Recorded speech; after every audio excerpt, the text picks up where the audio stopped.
halfway down.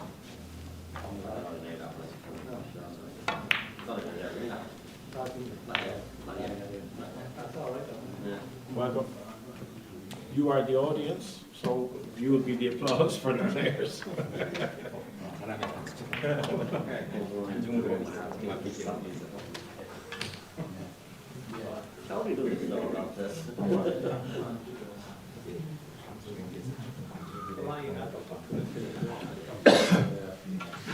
If we were there, I'm sure we were there.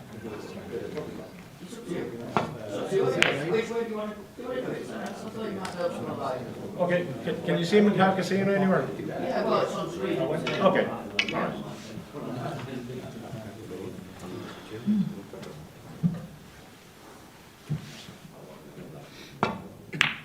No, we've got a long day, haven't we? I'm on in the morning.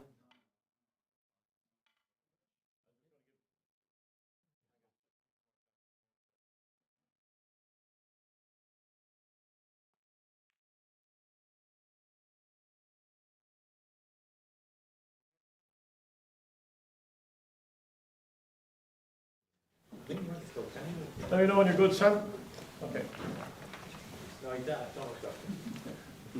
A very good morning, everybody, wherever you are in the world, whether you're watching live or whether you're watching on our YouTube channel in a deferred time. Welcome to Carlow, to the training academy here of Snooker Billiards Ireland. 4 days ago, 50 of the world's finest billiard players arrived here from all over the world, from New Zealand, from Australia, from India, from France, from Ireland, England, Scotland, Wales, Singapore, along with our referees who've travelled huge distances to be here with us to play match play billiards, the short format, games of 100 points. We have seen the highest quality of games and of tension. It has been absolutely fantastic. But now we are at the semi-final stages, the best of 13. So, first player to 7 will get there in this morning's semi-finals. On table number 2, our referees, first of all, from Ireland, Mr. Kevin Christie. And a huge thank you to our contingent from Korea who've come to referee. The mark will be Jenny Choi. And so to the players. And one of the great qualities in my mind of a good billiard player is fortitude and resilience. And both of these players had to overcome strange moments in their matches. One was 2-0 down to start with and then came through. He's a multiple world champion and showed his strength and his class to get through against Peter Sheehan. It is Dave Cosier, multiple world champion. And his opponent, a man who in the final deciding game last night, his opponent needed 35 points and he was in and he got a miscue and he sat down and I saw a resignation on his face for a moment.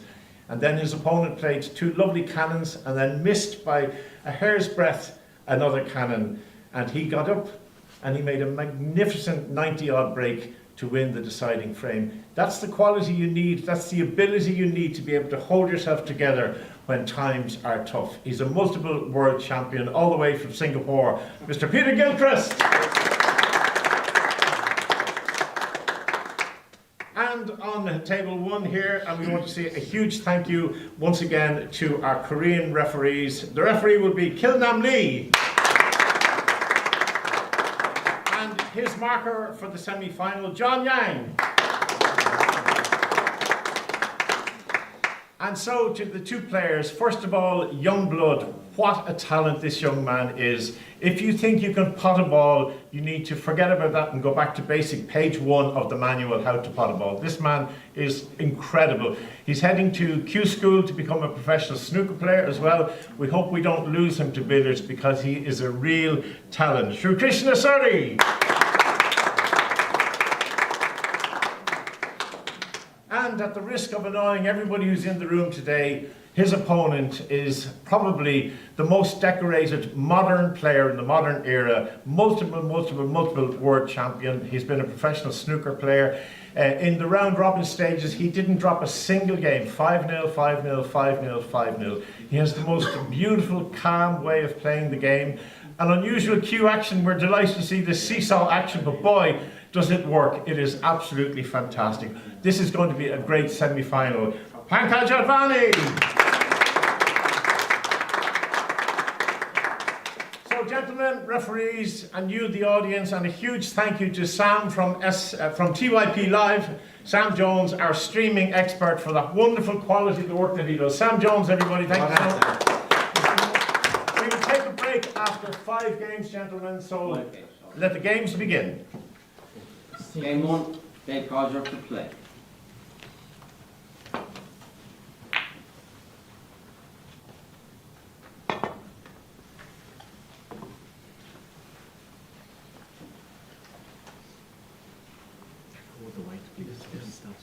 White and pink.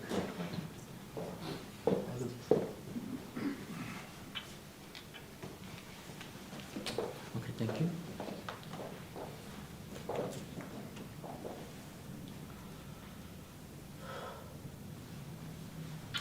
Okay.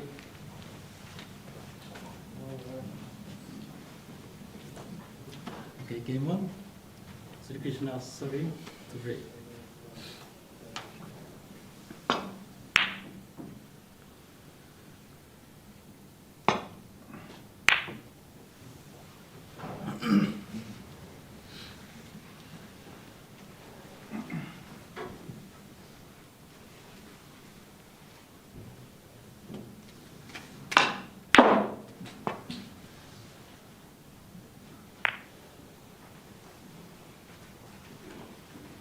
Three.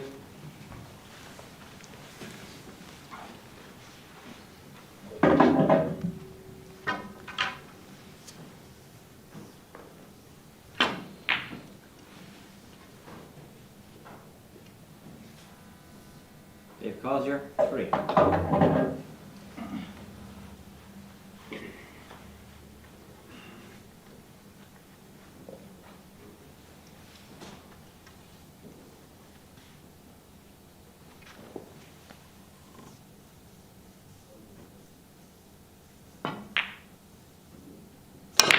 Two.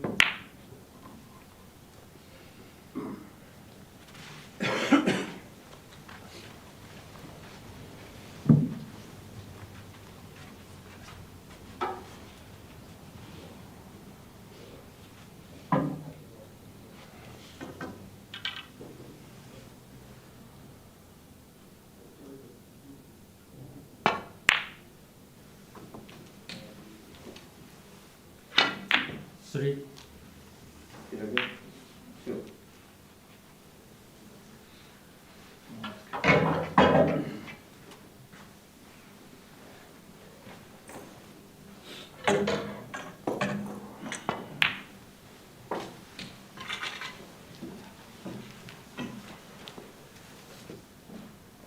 Six.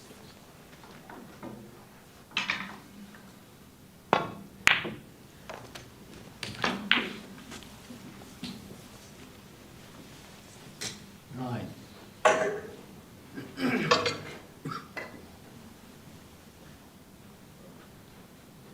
3. 11.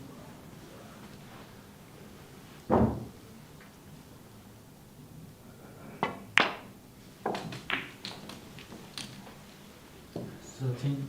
5.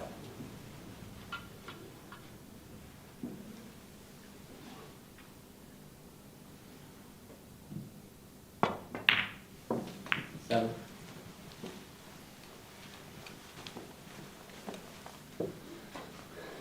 16. 10.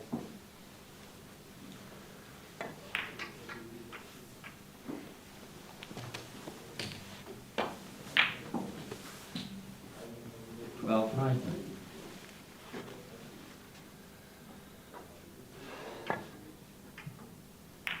21. 14.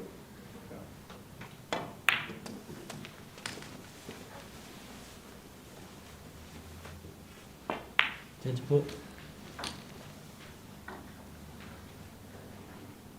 17.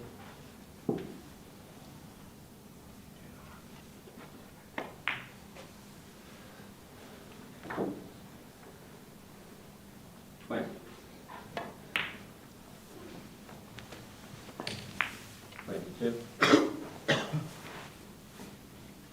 37,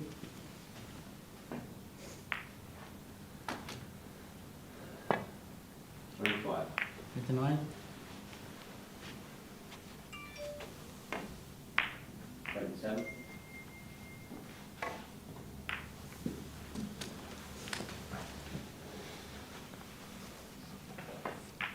32, 30.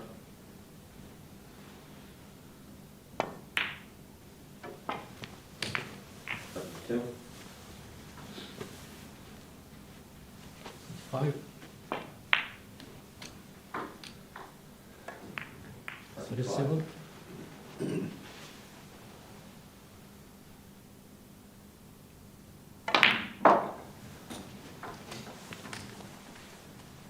38.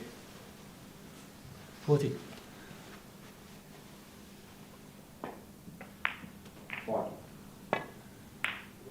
42,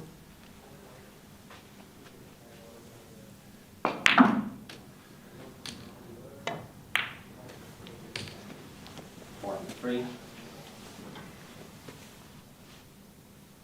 45, 46. 47, 48.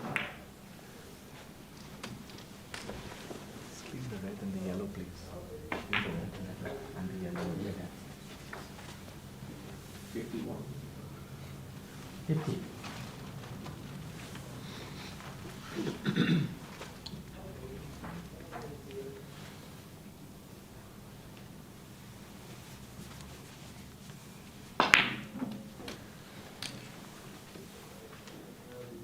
54.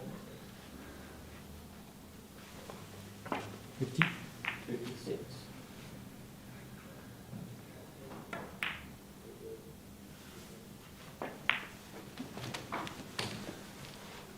59. 53, 61. 55,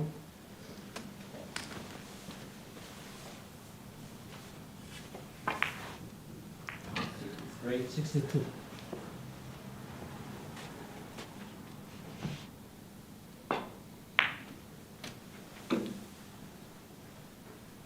66. 50, Yeah. 50,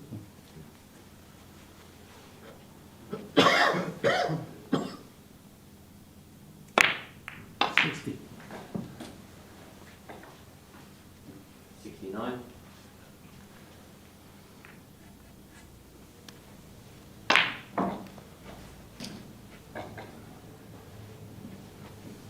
72.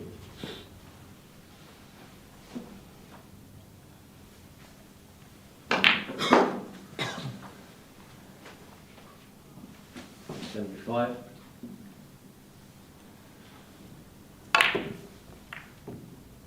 78.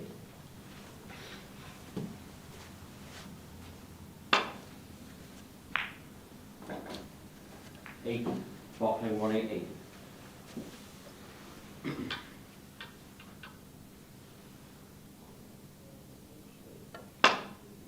82.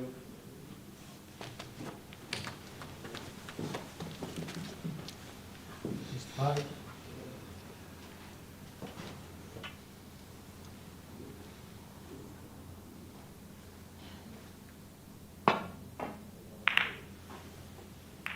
67, Dave Collier 82.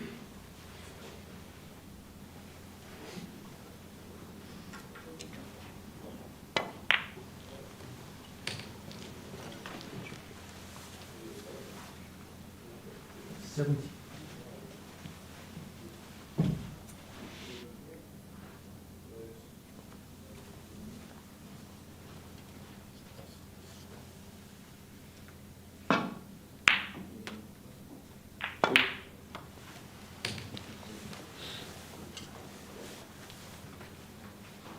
73,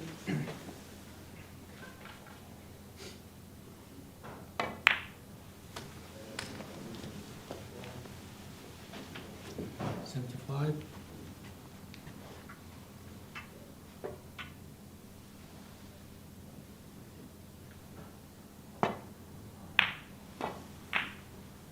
78, 77,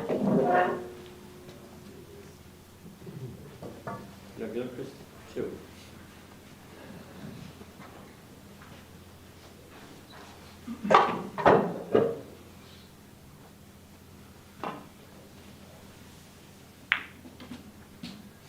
Two. 79,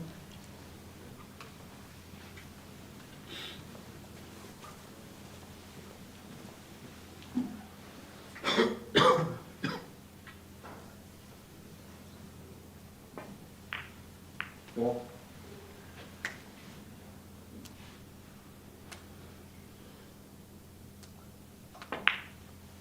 6.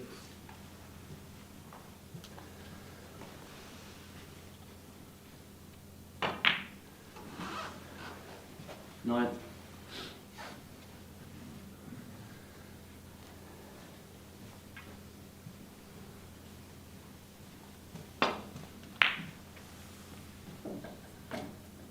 12.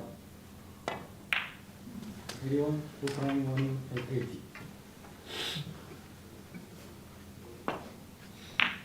14.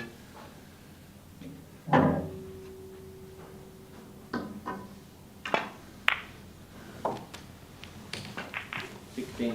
First game. 84,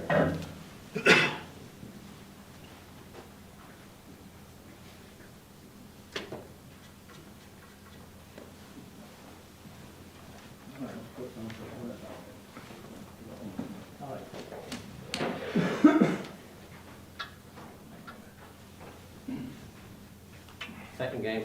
Peter Gilchrist to play.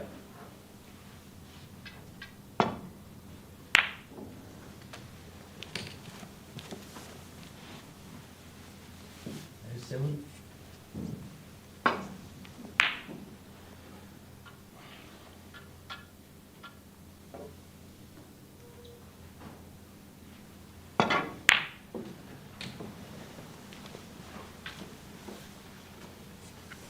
90,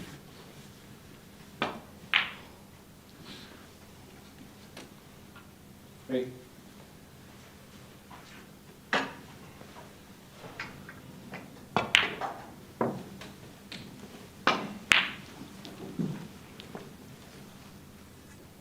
93, 5.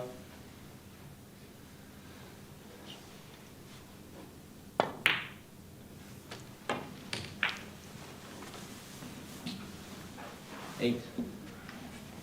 96,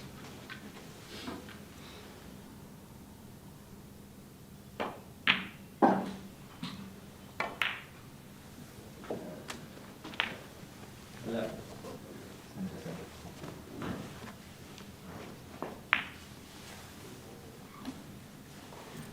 9, 14.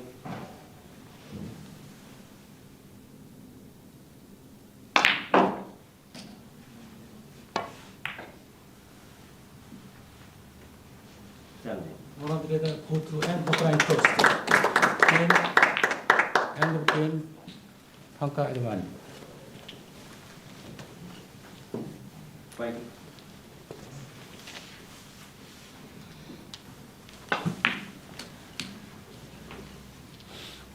22.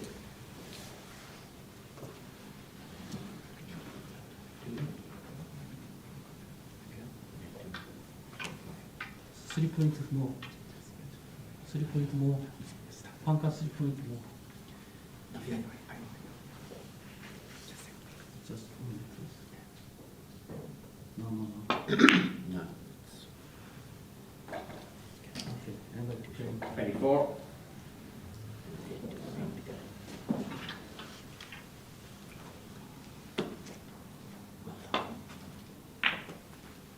26. 게임 눌러보세요. 게임.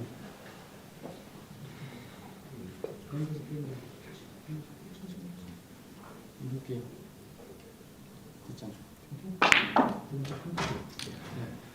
Sorry. Game 2. Pankaj 29. Advani to break.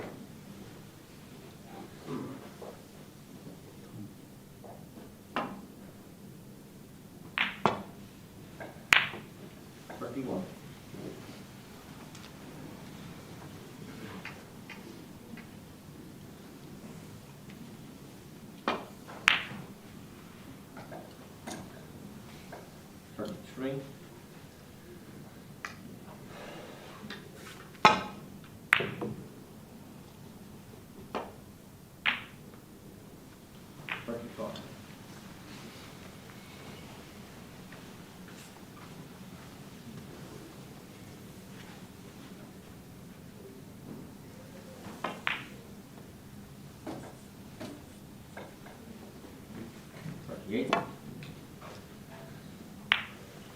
2,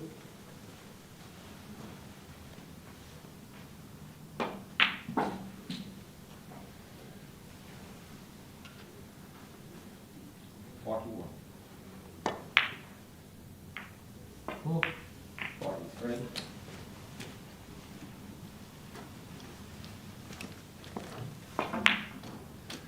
7, 46.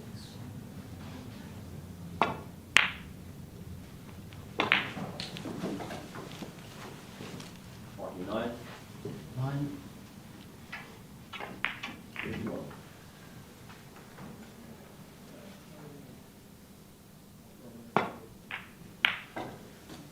11, 54.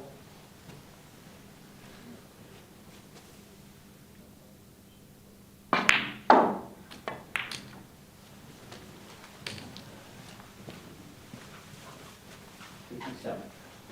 14, 59.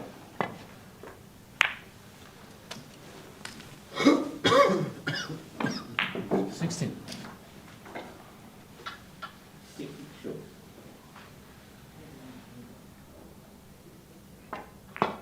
64. 18, 66.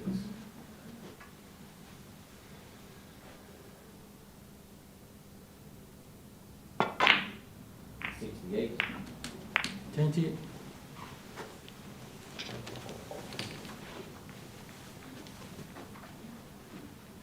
33, 71. 73.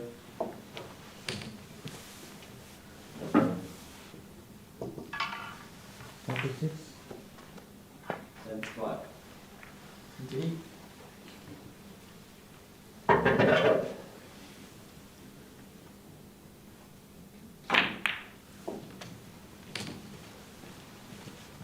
78, 75. 41, 33,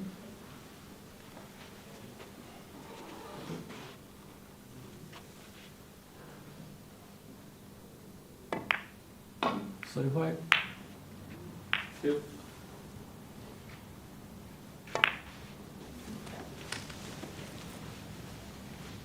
38,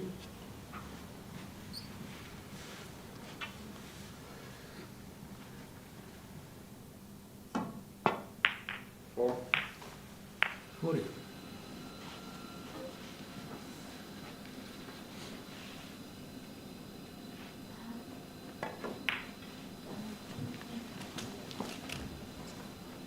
43,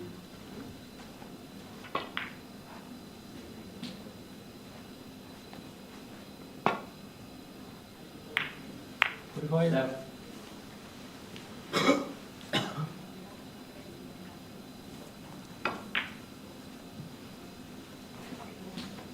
9.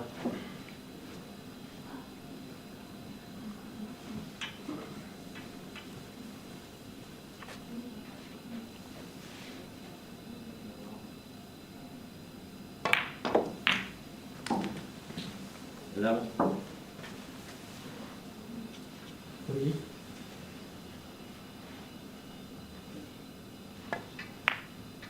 50,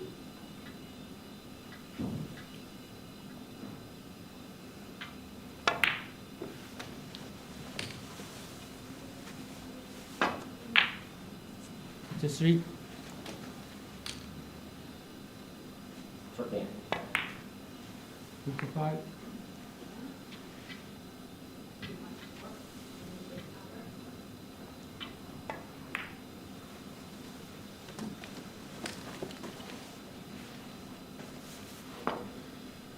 15, 15. 60,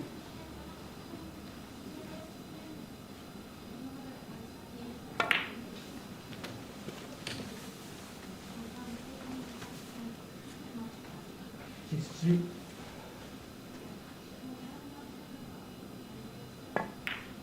65,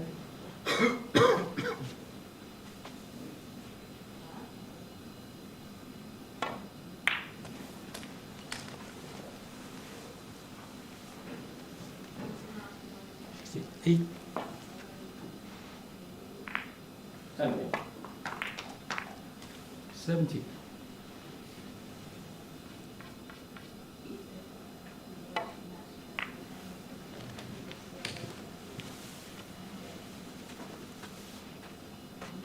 73,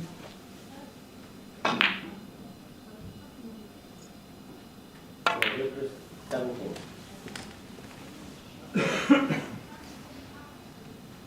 56, 78,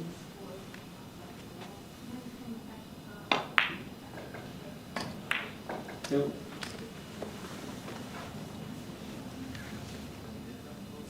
81, Ukraine winning at 80.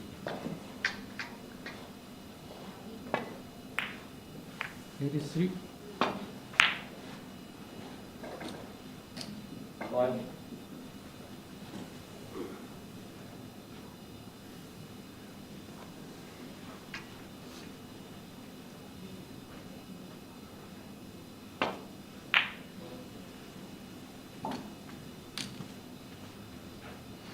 7.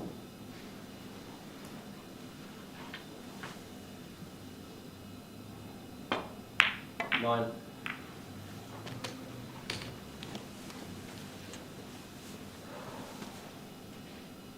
86, 88,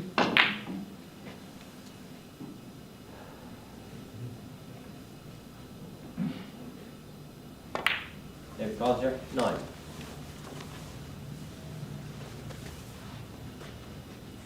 91,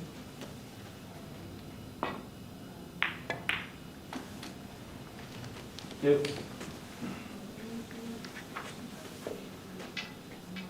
94,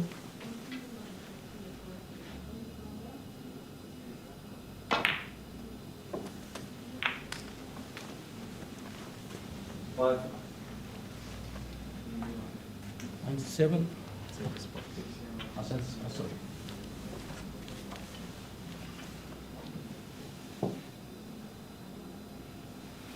That's 7,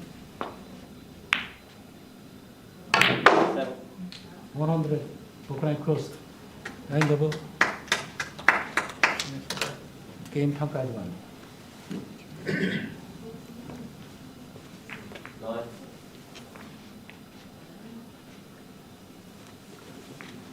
11. 13.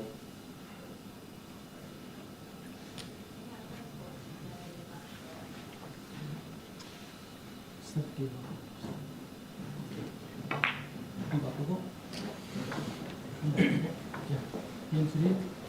Shrikrishna Suri to break.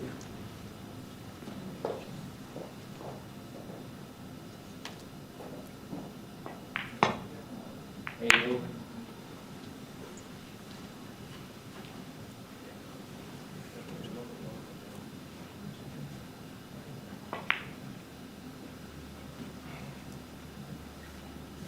21.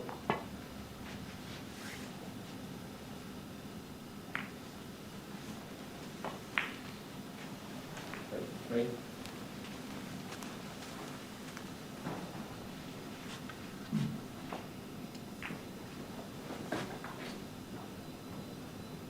26.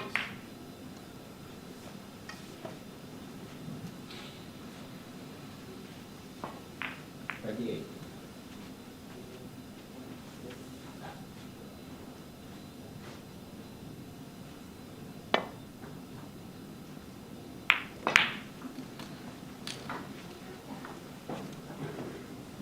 31.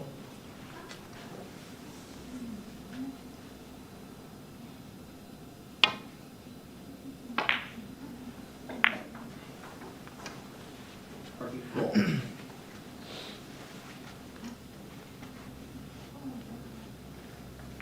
36.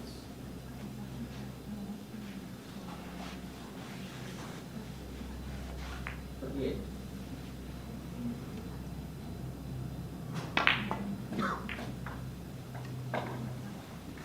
41. 42.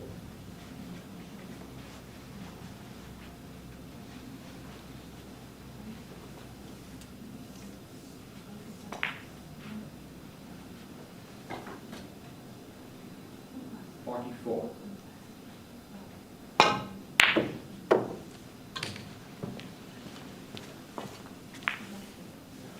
46. 2,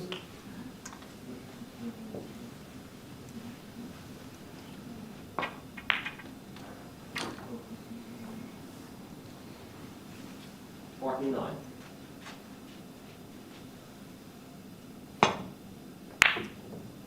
51.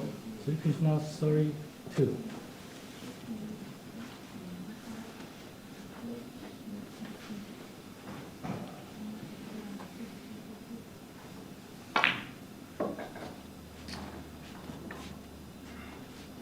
54.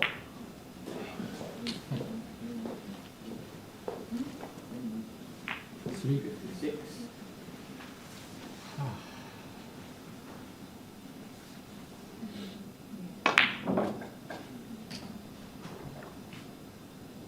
59.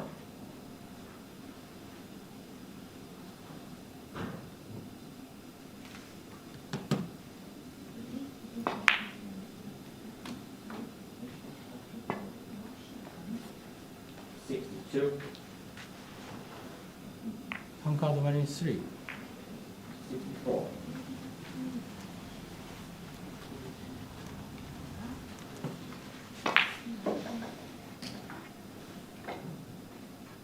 67.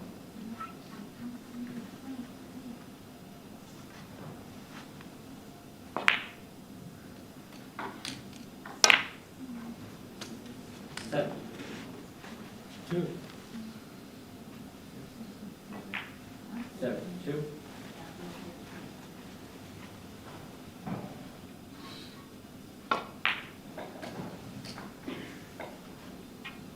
75.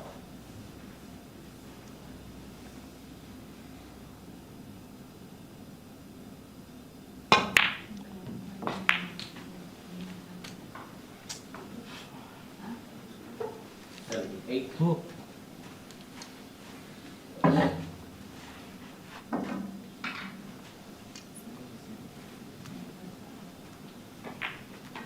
8.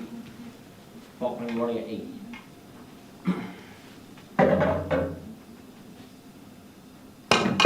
12, 83. The second game. Shrikrishna Suri 4 and Pankaj Advani 2.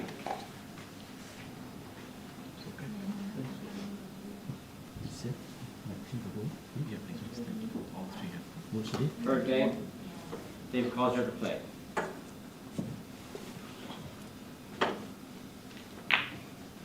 이거 그냥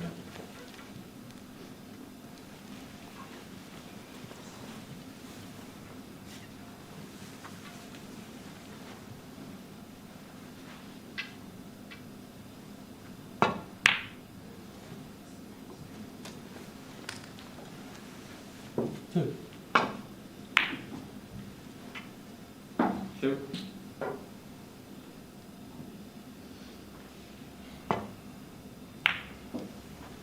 4,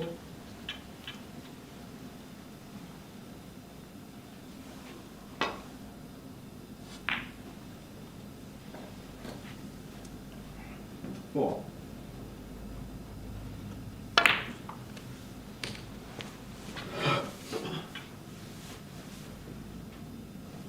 7,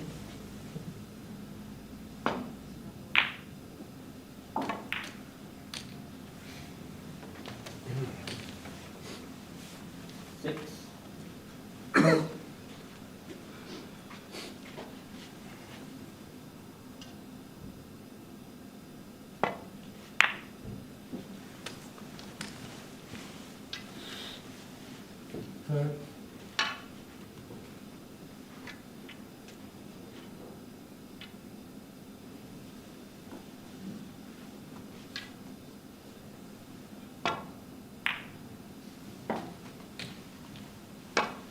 14,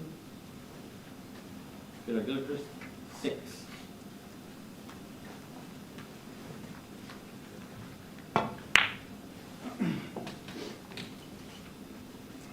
16,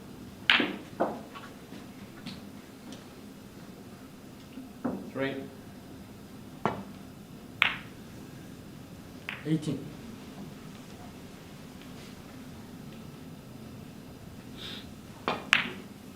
Five.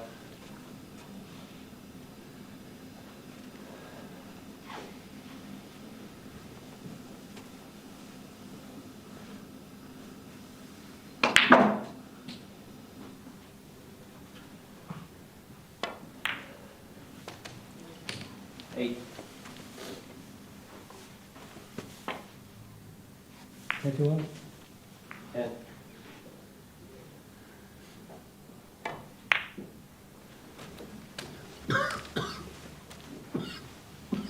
24.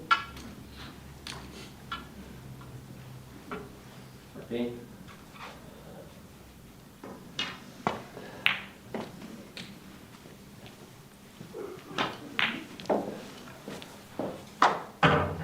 27. 15. 29.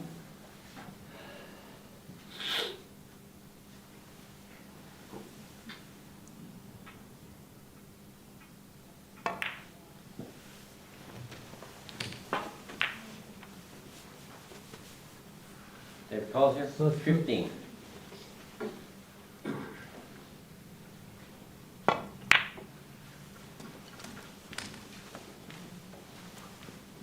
35.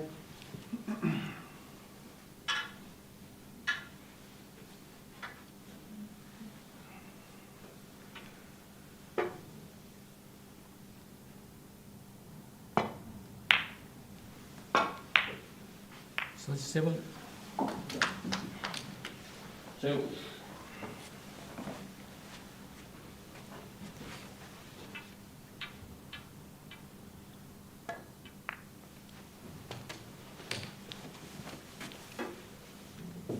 39.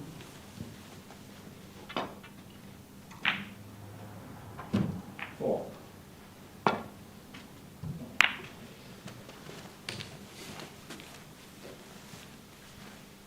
41.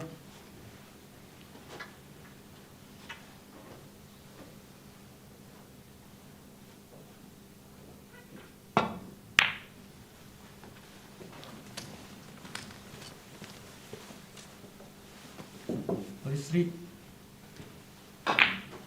6.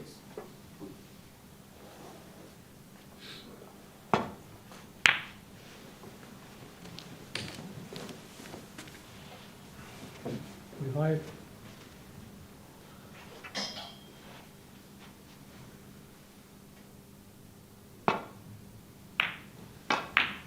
47. 9.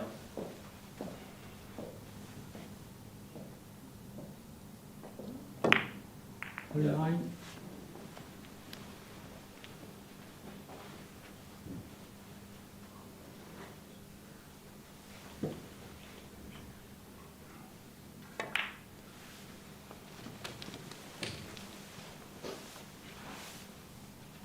52.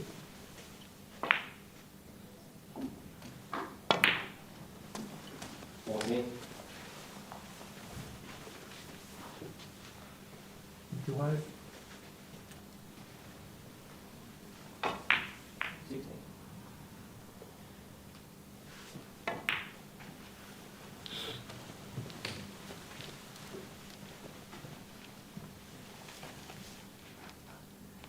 58. 18.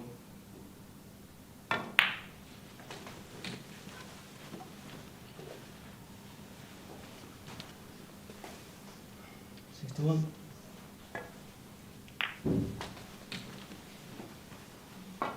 63.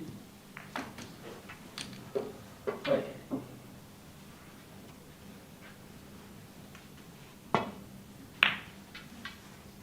65.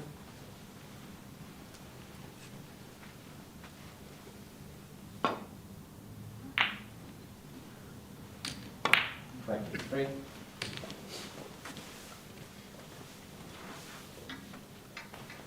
8.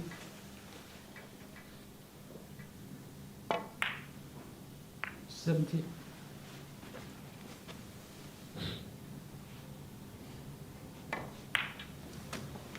21.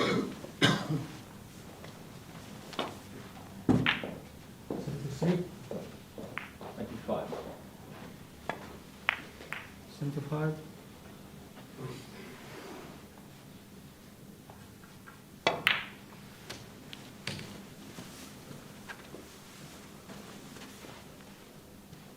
78, 27.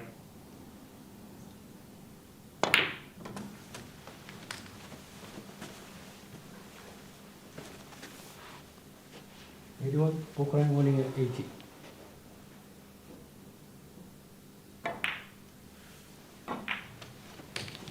39.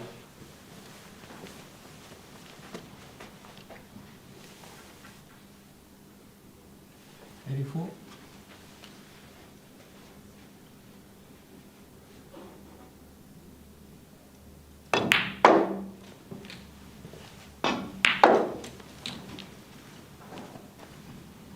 87, Pokrang closed.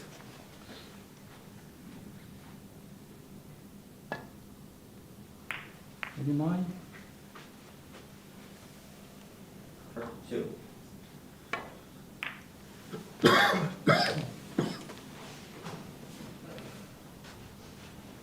92,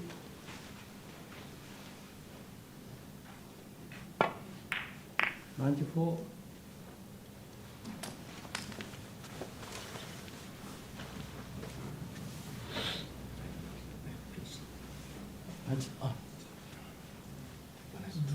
97, finish it, yeah, end of game, Pankaj Advani. You good, first 2.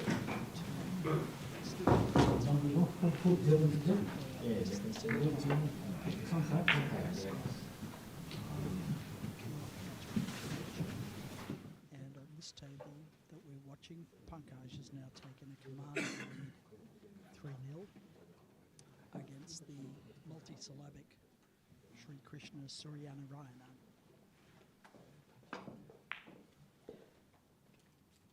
Shri Suri, as he's often called for convenience, will not be too fussed about this. He's a very courageous young player. And while Pankaj has the lead on many of the Indian players, I think Shri Krishna thinks that he's still improving, and he is still improving, and will take this as part of his learning experience. He's a courageous young player and plays some wonderful shots, whereas Pankaj is what we might describe as very steady, very reliable, very repeatable, and a steamroller. Seldom plays a bad shot, misses very little, plays percentage billiards. On the other table, of course, we've got two of the greatest shot makers the game has ever seen in David Corsier and Peter Gilchrist. They are more attacking players. It'll be interesting to see when one of them gets through to the final, and if they're playing Pankaj, and it looks a little bit likely at this stage as he leads 3-0, which style is going to dominate the table, whether it'll be the reliability and conservative approach of Pankaj or the flamboyant shot making of David or Peter.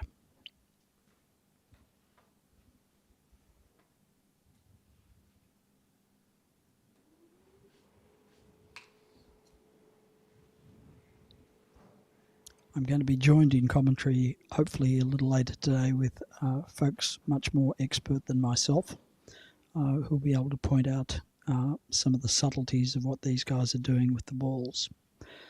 It's been an incredible event here, and perhaps one of the most surprising things is that we haven't seen a cloud in Ireland for the last 9 days. They constantly talk about the fact that they've got weather which they self-describe as shite. But it's just been perfect weather and a beautifully run tournament. Probably the best I've ever been to, I would say, in terms of organisation.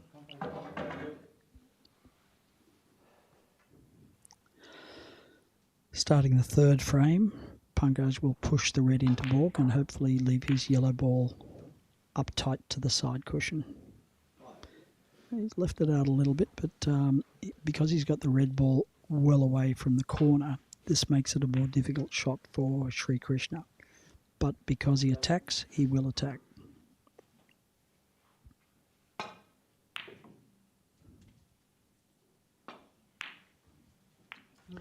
Lovely shot. Not easy to get to that ball. It was way out in the middle.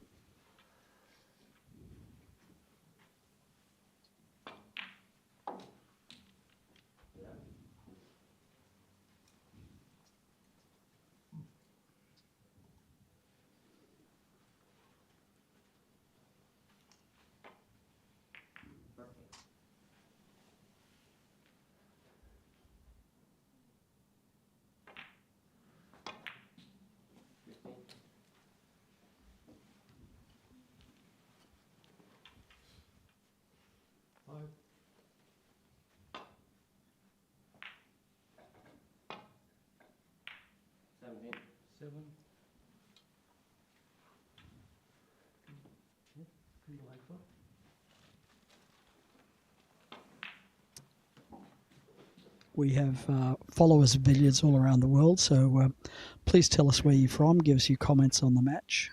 Feel free to share your thoughts about whether Shrikrishna can come back from here. To get to this final, I mean, the quarterfinal matchups last night were unbelievable. We had 4 tables going and 8 of the best billiards players in the world, all in the one space, all playing at the same time. So to get to this final, Pankaj Advani beat Rob Hall fairly convincingly, I think. Rob was, I would say, may have lost his composure a bit. The table wasn't running for him, and there are a couple of rolls that he felt weren't entirely fair. But the Pankaj ship of state sails on. He always seems unaffected by the playing conditions or the opponent.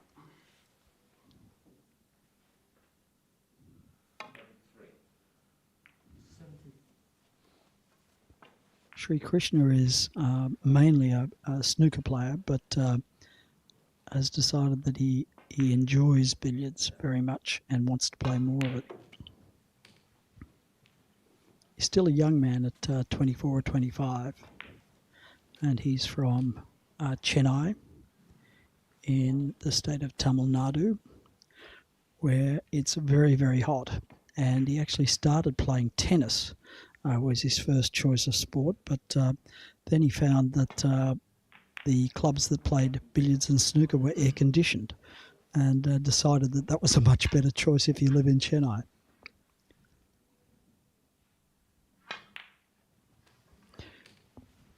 Greetings to John Midcalf from Carlisle, and from the mighty Peter Politis from Melbourne, and Raj from Canberra. This is a time zone that suits the Australians and New Zealanders. Early evening over there.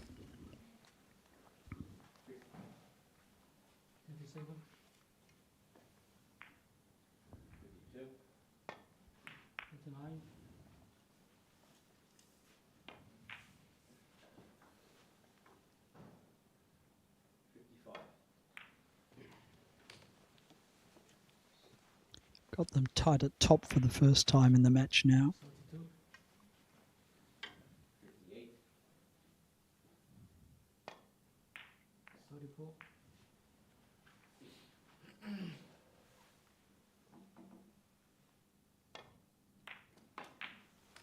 Shrikrishna was spotted as a promising youngster at about the age of 16 and has been playing at a high level ever since.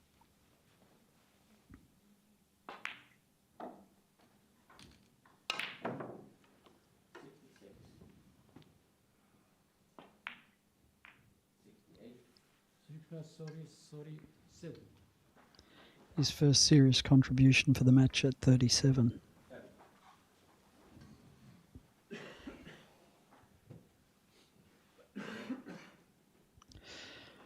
Michael Beattie from New Zealand, watching in Hong Kong. A shame Wayne couldn't progress further, but he looked to be in a tough section. Yes, I was in that section too.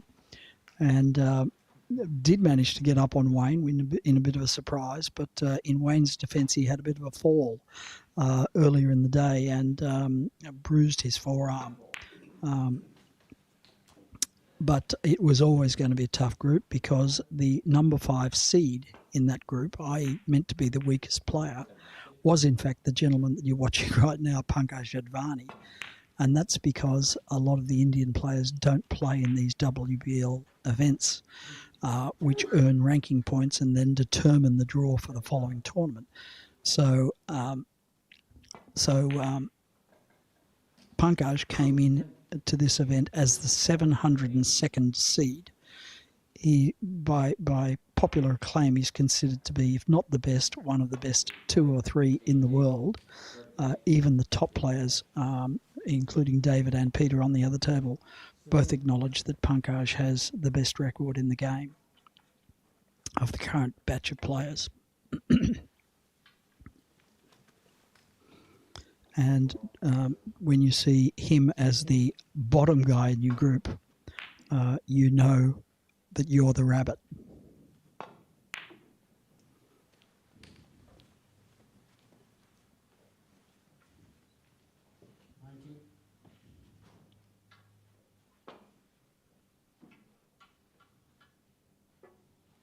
That group also contained Darren Clark, who went through without dropping a single frame to anybody else, except that he lost 5-0 to Pankaj. So Pankaj was the only player to go through without dropping a single frame for the entire tournament. And if you look at his cue action, it's unique. I've not seen a cue action like this before. And I think it's a very, very reliable action. If we get a picture of him side on, have a look at how his cue seesaws up and down. And that's because he fixes his right elbow in space. We're going to see it here. So watch the cue go up and down. And it's always either 2 or 3 feathers. And he doesn't chin the cue. If you've watched snooker and you've watched John Higgins cueing, you'll see his whole chin move backwards and forwards with each feather of the shot. Pankaj is the opposite of that. He starts with his chin 3 inches above the cue. And you're going to see it up close here. 3 inches above the cue. And on the last drawback, he touches his chin and then delivers. And I think this gives him a rhythm and a timing which is very, very repeatable and therefore very reliable.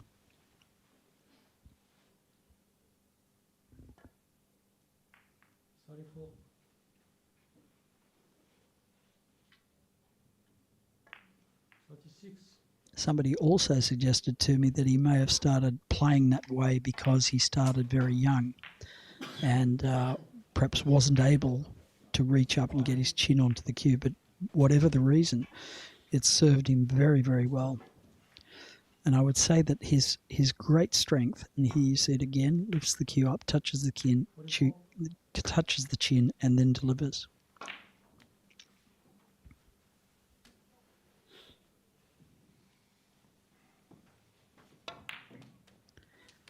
One of his great assets as a player is his pace control. He's reduced that cue action to its most basic level, and so taken all the other variables out of it, and I think he can then just concentrate on pace. That's a very unusual miss. You'll also see he doesn't play as much flamboyant side as some of the other players. He tends to cue more centrally on the ball and uses that masterful pace control. Now, this is an adventurous shot compared to having the red over the middle bag, I would have thought, but he's an adventurous player. A lot of people say it's a 20-year apprenticeship in billiards. It seems that Shrikrishna didn't get that memo because he's only 25 now.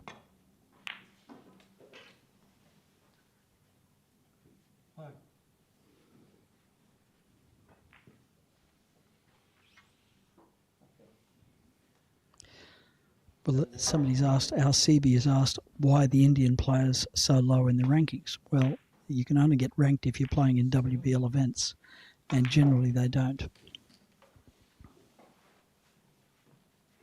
They have a thriving scene at home, and I think that a lot of the players in the UK and Ireland, it's been a bit of a revelation to them, not just about the strength of the Indian players, which they knew, but about the depth as well. They produce players whose names you may not know, but who are genuine geniuses of the game. And they've got a lot of them. So the future of the game looks Indian.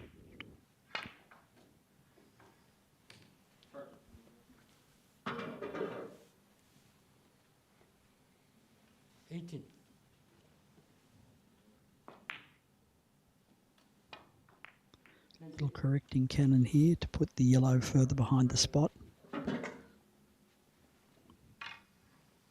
Just off to one side, so soon he'll have the choice of either playing onto that a la postman's knock or to move it, break it off the rail and get it up closer towards the red spot, officially the billiard spot.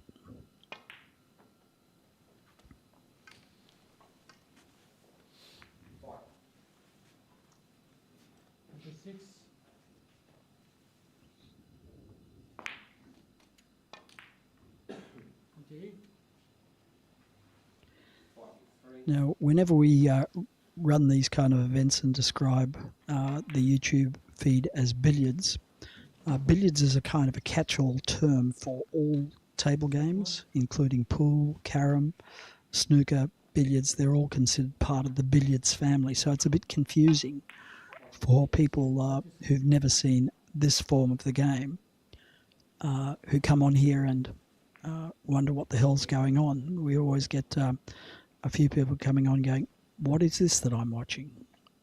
And they use other language as well. But you're watching English billiards.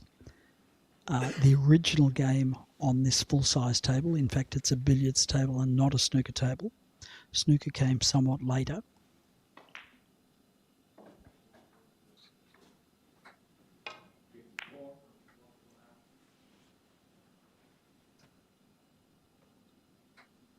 Just gets there. That red rock back. Wonder if it's touching. Not touching, says Kilnam Lee, the referee. So that makes it difficult from here. Shrikrishna will have the choice of either pushing both balls to a side cushion or attacking. His preference always is to attack, but not this time.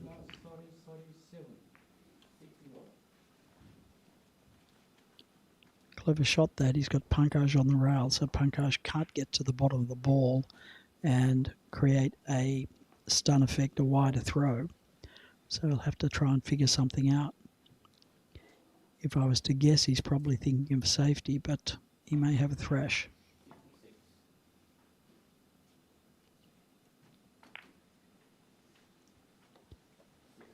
Yes, good safety.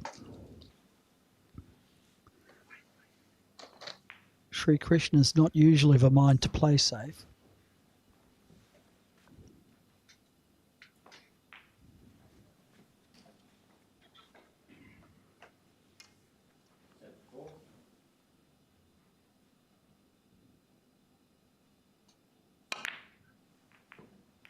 Genius shot. Genius shot. Really focused on the red leave. The white was always going to be, the yellow ball, the opponent's ball. To make my excuse, both balls used to be white, one with a spot and one plain. So billiards commentators will always call the opponent's ball the white, even if it's yellow. Our apologies for being old and set in our ways.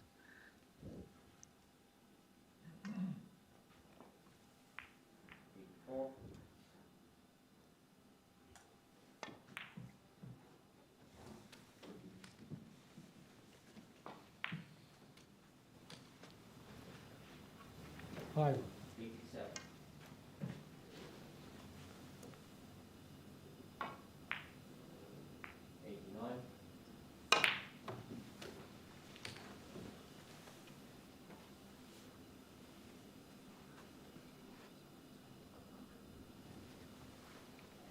Yes, Michael Beattie, you're right. You're going to see a lot of shots from Shrikrishna which are not in the coaching manual. 10, Lovely pace control again. 92, spotlight cross.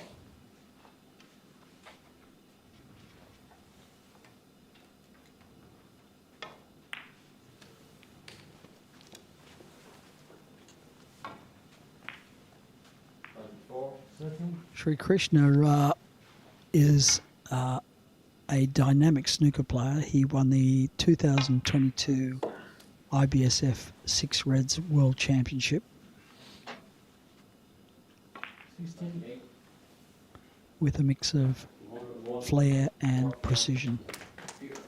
18, So knocks the yellow into a position. Thinks he can't squeeze past that, so he's just going to pot it. 20, Now, a word about the rules under which we're playing here. We're using the modified rule, as it's called, for specifically designed for this short format game. When the short format game came in, because the finish line was so close, what was happening was that it encouraged negative play, safety, and particularly double and single balks. And games were bogging down into a pattern of make a short break, run for cover, and play a double balk. But in the modified rules, if you come to the table as a result of your opponent's last shot in hand, then you're actually permitted for that shot only to shoot backwards. I play directly at a ball in balk. Very good, Chris. Shoot.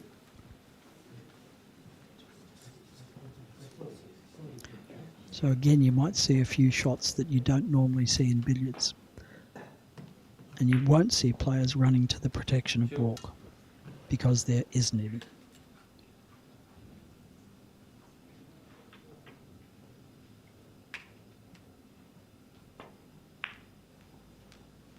Four.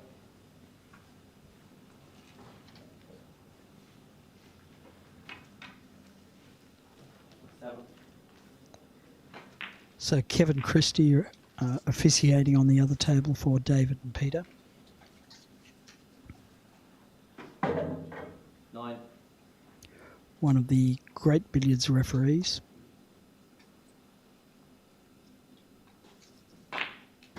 11.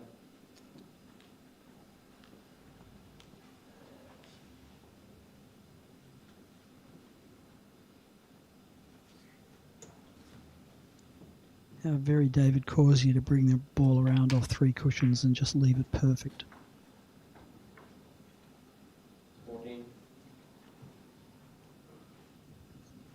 Yes, the pace is exquisite. 16. For many years, his opponents thought that he was fluking this. I remember talking to Mike Russell and Peter Gilchrist about that, and both of them said, well, for years we thought that that he was the luckiest player we've ever played. But he just kept doing it to the point that they said, oh my Lord, he's actually playing for this. 21. So he chips the yellow ball behind the spot, and either this shot or the next, he'll pot the red and be down at top. This is what Walter Lindrum used to describe as the direct method of getting to top. More precise and with fewer chances of a cover or something going wrong than the more usual method of drop cannon. 27. So this is pretty perfect for Dave. You come behind here and just knock the yellow back up towards the spot, leave the red over the bag. Nothing Peter Gilchrist can do here except watch on and admire and wait his turn.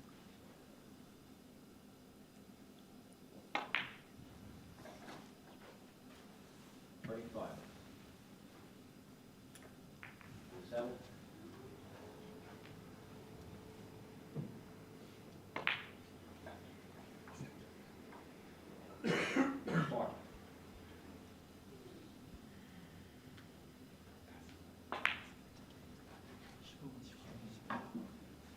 3.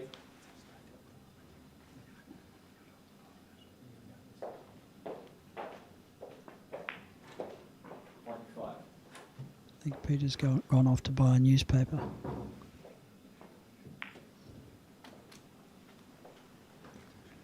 48. Delicate little shot here. Perfect. Shrikrishna Suri. Look at the speed at which David plays. 3. He is the fastest player in the game by a significant margin. But that's not necessarily an asset in this format of the game. In a timed game, it can be a devastating asset to be able to outscore your opponent in the same amount of time that he takes. And that adds an extra weapon to the cause of your arsenal in the timed format. But in this 100-up format, 61. it's more about keeping control of the table and making fewer mistakes than your opponent.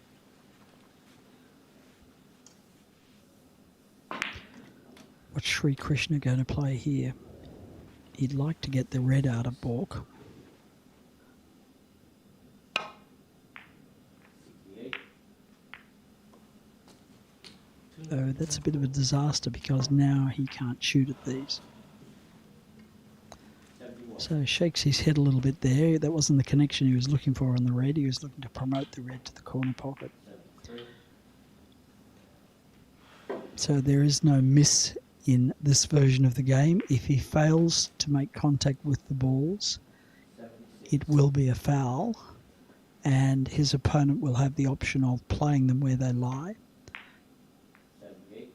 or respotting them.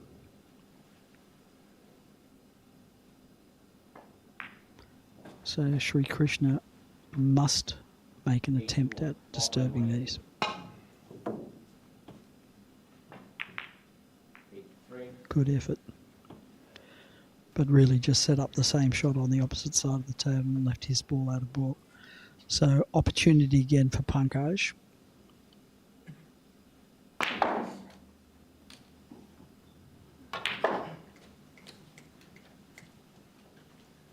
86. 25.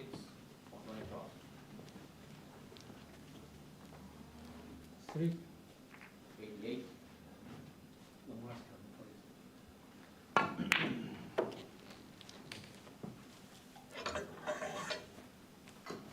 Six.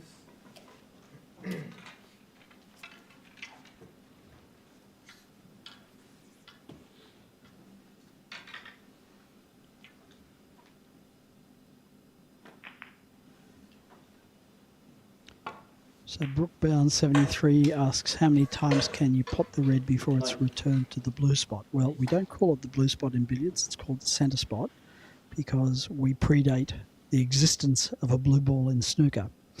But the answer, which Peter Politis has just provided, is 2 consecutive red pots, and then it goes to the centre spot.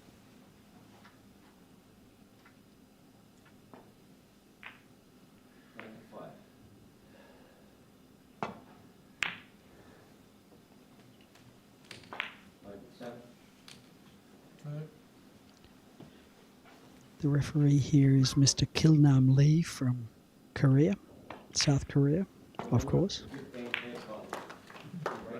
14. And he's one of 4 Korean referees who've come along this year. They've taken a bit of a shine to billiards and like the atmosphere, enjoy the players, and up close appreciate the shot making of these geniuses. So they've been coming for the last several years now and generally have a great time. Included in their number is Jenny Choi, who's in fact a concert violinist who entertained us all grandly on the opening night. It was quite the contrast between the concert violin of Jenny and the electric guitar of our tournament director, Angus McAnally. Also a fabulous entertainer in his own right.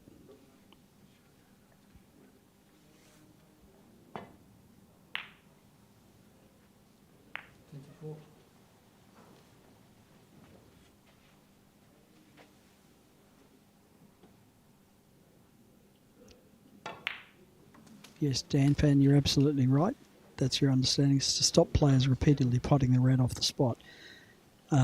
In the early days of the game, it was found, and players have always tried to find repeating positions on the table. Shots that you can just stay in place and repeat the same thing. Obviously, that makes it easy. And one of those was the screwback red pot, or in fact anything around the spot you can follow through. Good players should be able to make 20, 30, 50, 100 red pots if they get on the straight line to the corner pocket. So for many years that was allowed until a player called William Peel mastered the art so comprehensively that they felt that they had to change the rules to accommodate him. So for some years there were two versions of the Billiards Championship, one which was called spot barred and the other one was spot allowed. So that spot stroke was, and that's what the shot's called, the repeating red is called the spot stroke. That spot stroke was was the first contentious shot in the game of billiards because it was just so repeatable. So the rules have changed several times. At one stage to allow snooker players an easier access to this very complex game, there were 5 pots off the spot allowed back in the 1970s.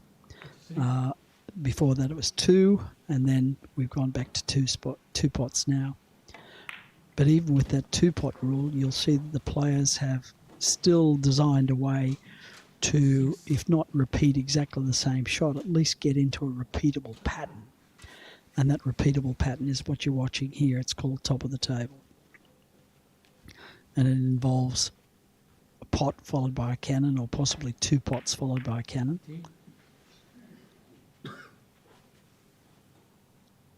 It's really a game within a game.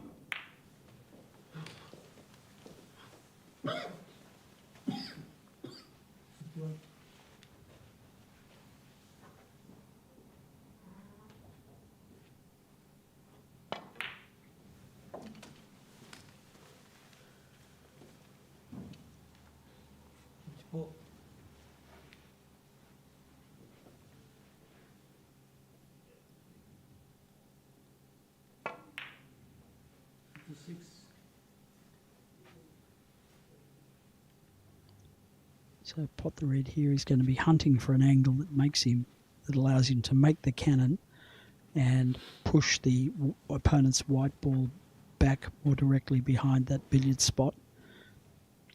Make the cannon and leave a red pot. So his next 2 shots will be cannon, red pot in that order. Maybe up a little high, so play this with a... Oh no, it looks all right.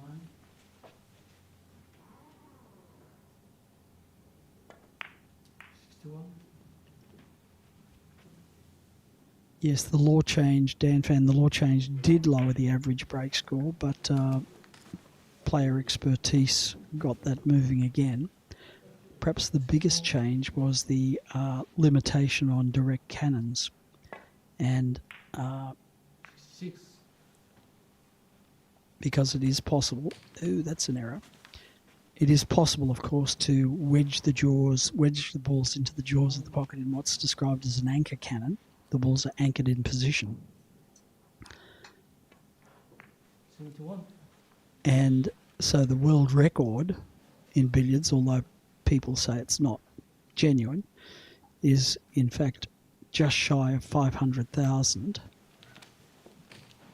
scored over a period of 3 weeks in an incredibly boring display of what was wrong with the rules. 76.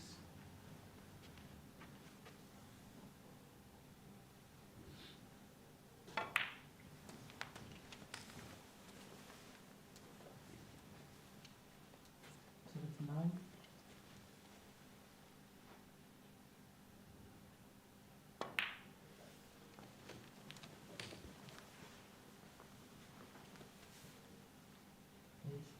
Prime winning at 80. 34. So these days there are another repeatable shot was the mid-pocket loser, which was perfected in the 1910s by the Australian player George Gray. And George could bring the ball in a straight line up and down the table and put it on exactly the same spot after playing an in-off red into the middle pocket. So that was another limitation that was placed on these repeatable shots.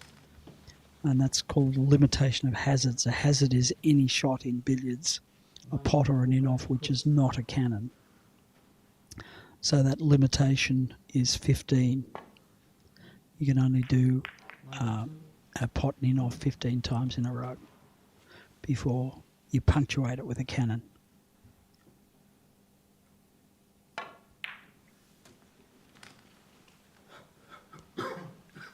How do referees keep up with these limitations? A great question.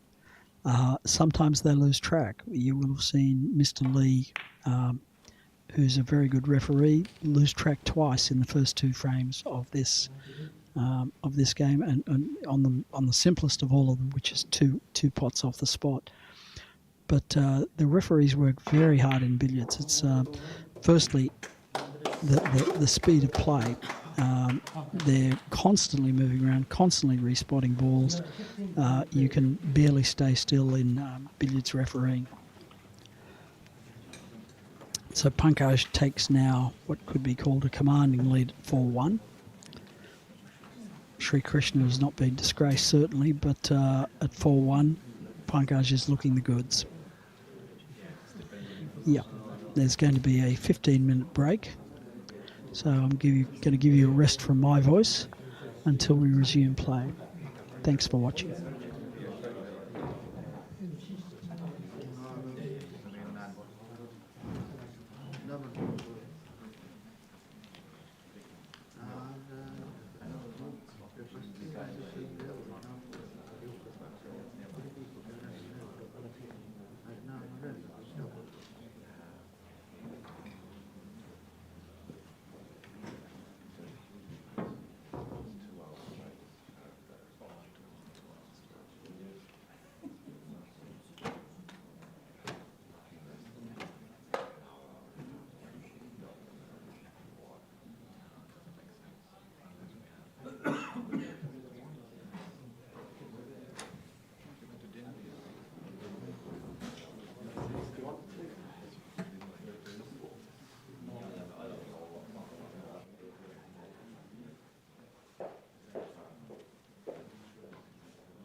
2.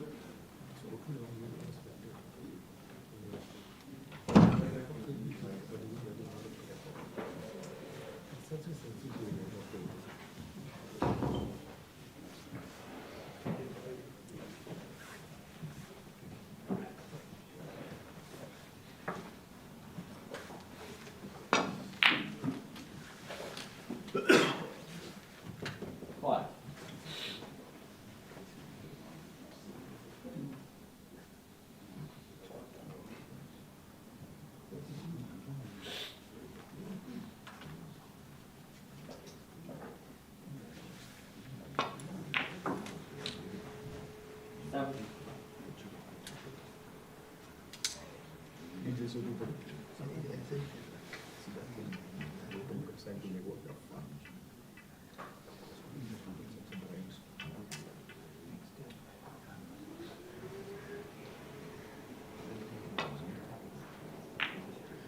Seven. Nine.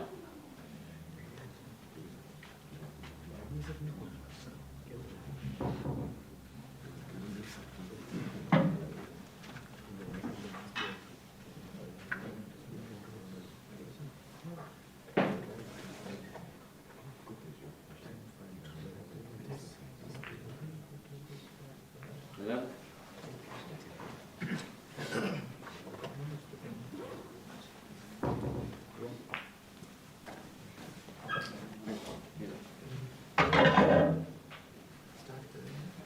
Fourteen.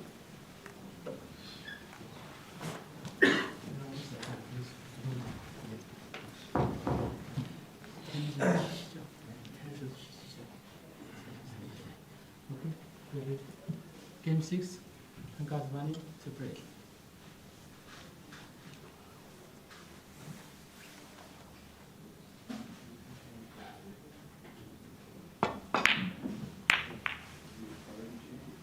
Only the referee and the player would get to see it. Yes, yes. So the rules were changed, I think, for two reasons. Firstly, to stop the dominance of Walter Lindrum and subsequently the other great players of the day, Clark McConaughey, Joe Davis and Tom Newman, who then also sat in on Walter's methodology, which he learnt from Claude Faulkner. And it was killing the game. Nobody wanted to come and watch. It had destroyed the crowds, and it was all happening at such a minute level that really only the referee and the player could see it. Is that pretty much your understanding? It is, and it's also the fact that when people make big breaks, then people expect big breaks every single time. Yes. And the reality of life is that when you create a system and you have rules, the good players will work very hard to be able to get the maximum benefit out of the system. Yes. But that doesn't mean you can guarantee big breaks every single time. There's been also some talk. We were talking earlier about the change in rules on the number of pots off the spot, and I was saying that it went from 2 to 5 in the 70s.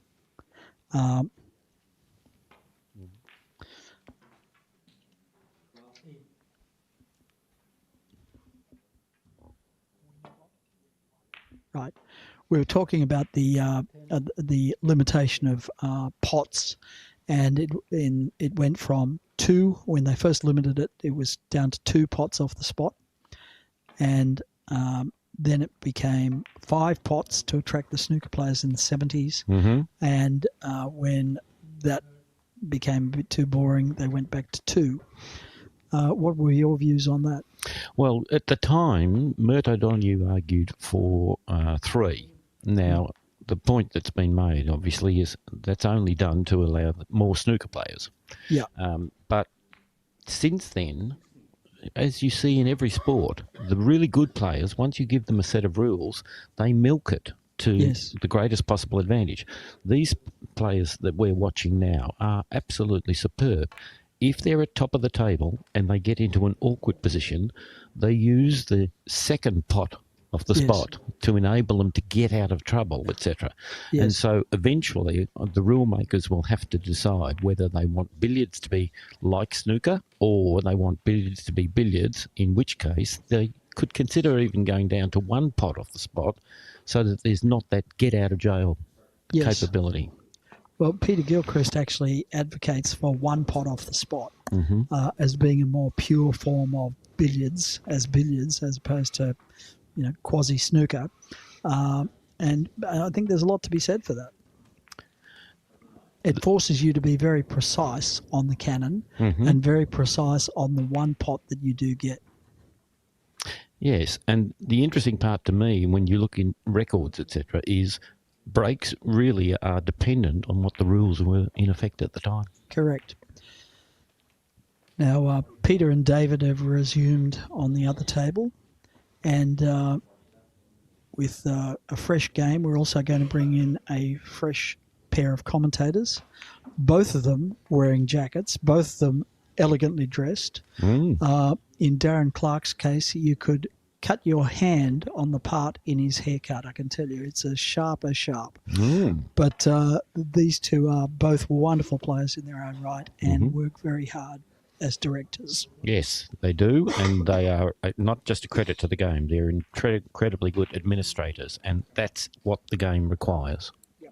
So we're going to hand over to them, and they're going to share their expert views on the game with you. Thank you, Peter. Well done.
Pankaj Advani, 60.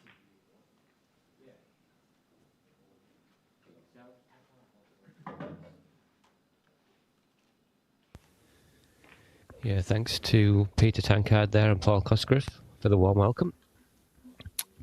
We're in for an exciting finish, I think, on this game. If Suri can make his mark, get back into it. But what a performance so far from Pankaj, Chris? Yeah, hi Darren, hi everyone. Pankaj is just such an incredible player, isn't he? And we're so delighted to see him here playing in Kylo.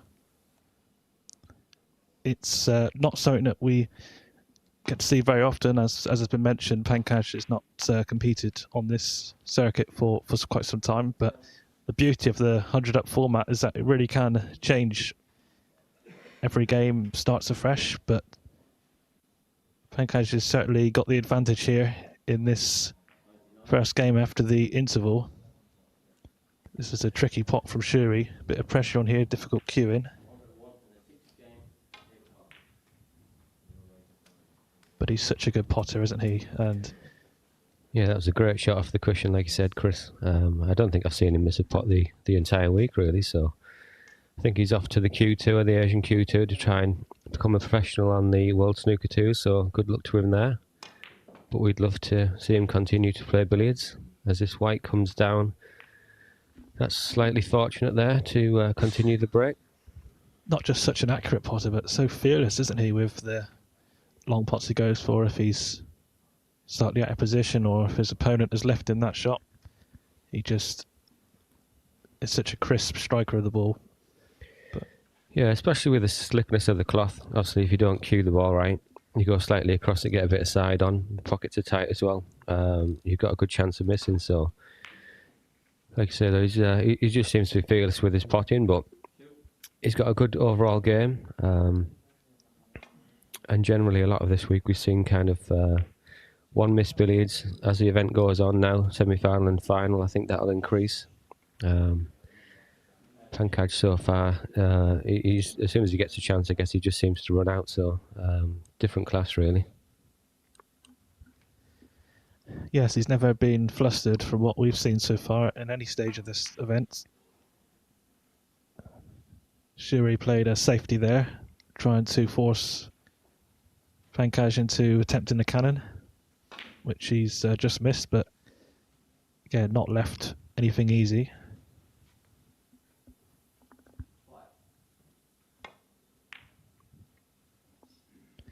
And we don't see a huge amount of safety, but in this format, especially with the players of this standard, they don't want to be going for a high-risk cannon, do they? Especially if their opponent, only needs sort of a small number of points to win.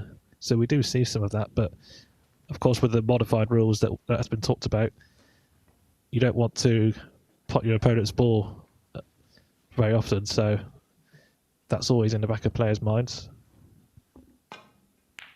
Yeah, and I think as we get to the sharper end of the event now, players are maybe more likely, especially the guys on the other table, it was alluded to in the commentary, are fantastic shot getters, I guess, and they'll be looking to open things up, create a chance and get the game won. So it's going to be an interesting final.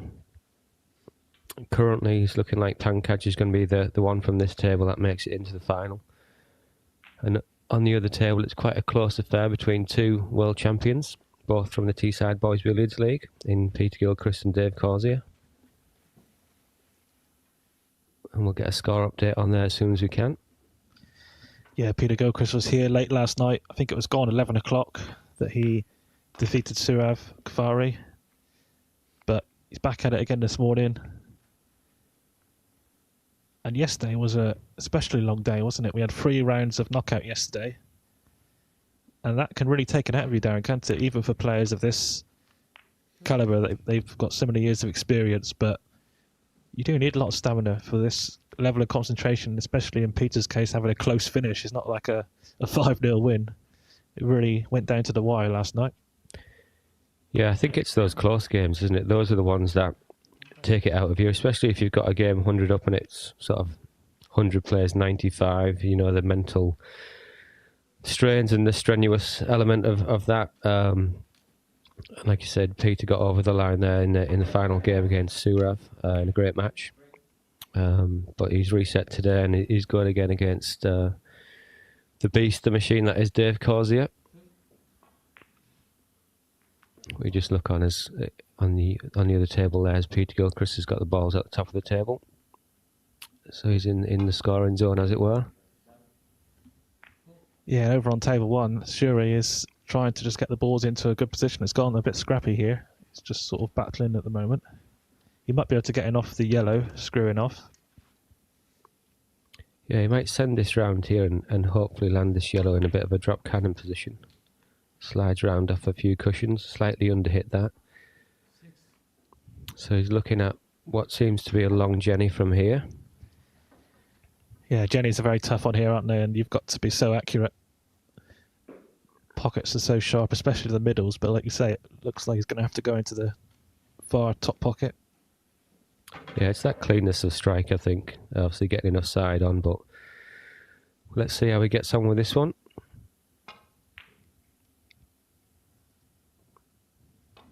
Yeah, he's just hit this near jaw as we look. No cannon. Kilnam Lee, our referee, signals that the white ball did not connect with the red.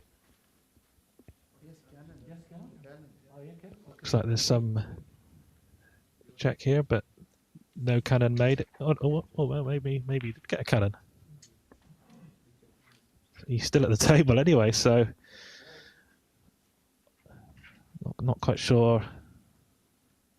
Not quite sure what happened there, but he seems to have got a fluked cannon.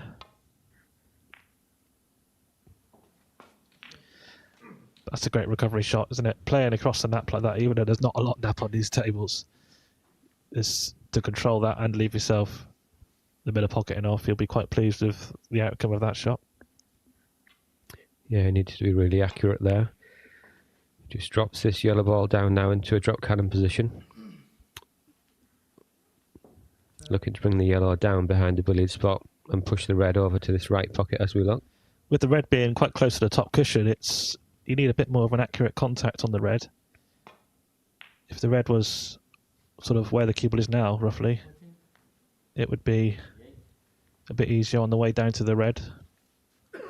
As you can see, he's not ideal on this, but can he hold this over the middle, or will he have to send it in and out of bulk? Yeah, I think he send it round. Yeah, that was the way he preferred to play it. It was sort of touch and go, like I say, whether he could have held it, but either way, he's got a nice pot red here, and with the yellow where it is, then he's got a great chance to bring this game back, to get him back into this game. Certainly players of this level, I think, Darren, when they get into this position, they're automatically thinking of running out, because they know that's what they have to do. They have to capitalise on every chance. Yeah, that seems to be the case so far. We're just a score update on the other table between Peter and Dave. Dave's leading 4-2, and Peter's at the table currently on around a 40 break. So he'll be looking to bring that back to 4-3 in what's looking like potentially quite a close game.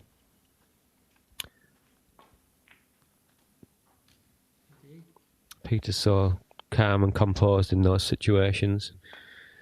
Dave a little bit sort of contrary to that, gets a bit sort of on his toes, but if he gets a chance, Dave will be ready, and he'll be hoping that Peter breaks down soon. But Suri's still in action here at top of the table. Kilnam Lee spots the red on the billiard spot. Yeah, it's been fantastic to see the referees from Korea. I know Kilnam Lee, who's refereeing here, as you say, is one of the most experienced of the referees. I know he's been helping to train the other referees in Korea, so that's great for the game that they're developing and gaining that experience. Yeah, we've had 4 referees over from Korea, and there's a few players that have just arrived. There's another event, the IBSF event, after this, and a few guys from Korea have turned up to play in that one, so that's great to see. Something might be bubbling under there in Korea, Chris. Yeah, it's great to see. I know carom billiards is very popular in Korea. Obviously, I think there's various forms of carom. Free cushion billiards is perhaps the most popular one. Obviously, English billiards is not quite as well established, but the fact that there's players and there's referees and there's support from their sports bodies, that's very encouraging for our sport. And that's a very encouraging outcome for Shuri, the way that yellow has come back across, left himself a pot red.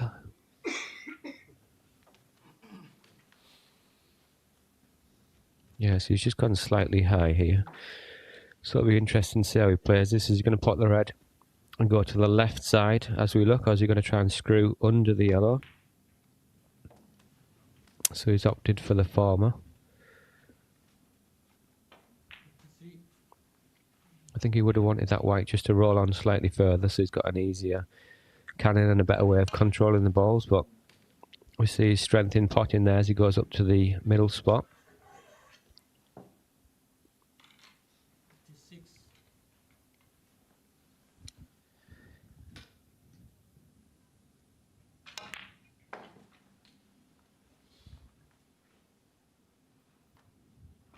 Obviously, every game is important, but difference between 4-2 and 5-1 is quite significant at this stage. First to 7, as we've been saying, best of 13 games. I think even more so that, you know, obviously you've got Pankaj sat there waiting to pounce. Puts more pressure on every single visit to the table. I had the pleasure of playing Pankaj in the group stage, and as soon as you give him any chance, that was it. Sort of game over. Put so much pressure on everything that you're doing. But Suri seems to be handling this quite well now. He's going to play this little cannon, try and control the red. Oh no, he's going straight for the in-off red. I'm not sure if that's slightly wide for the cannon or if he's going to have to play the pot. Yeah, it does look quite wide, so perhaps we'll get another example of his great cue power and control on these long pots. And that's turned out well.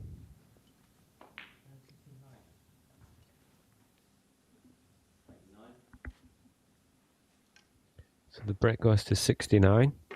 And his score total is 79. Obviously, he needs to get to 100 points to make it 4-2.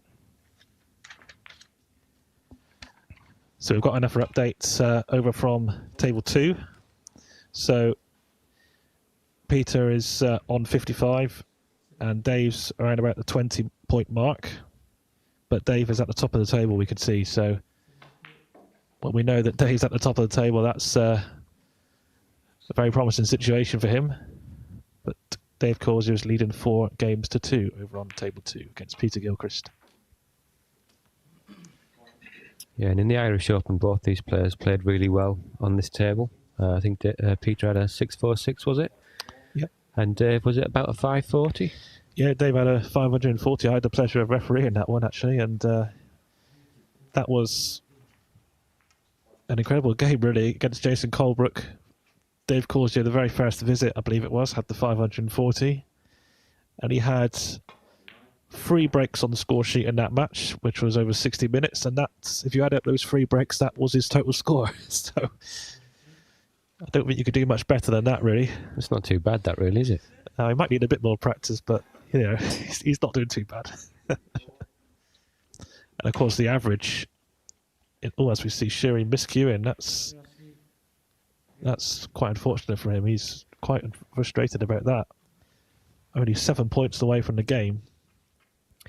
Yeah, and I think if my math serves me right, Chris, that's an average of 252 for Dave in that game, which is somewhat impressive. Yes, so with an average, for those that are not familiar with how that works, the total points scored is divided by the number of visits the player has, but the unfinished visit doesn't actually count as a visit. It's in terms of when you divide the total score. So that's an incredible average. We don't have the stats for averages on every match, but obviously in that case we were able to work that out because Dave was just such a relentless scoring in that game. He showed such great scoring. So back on this table though. Yeah, I think with the pro score system that we use from Bill Chan and his team over in Australia, I believe, I think you can get the averages out of those games. Yes. Which is obviously great to see.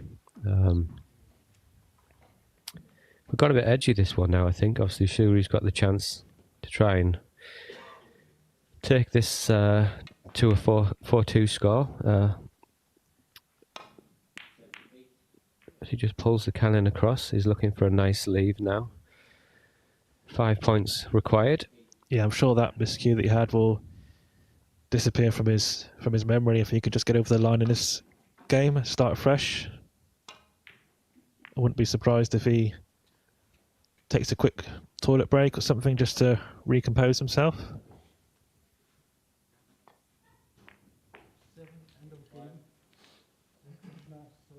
And there it is.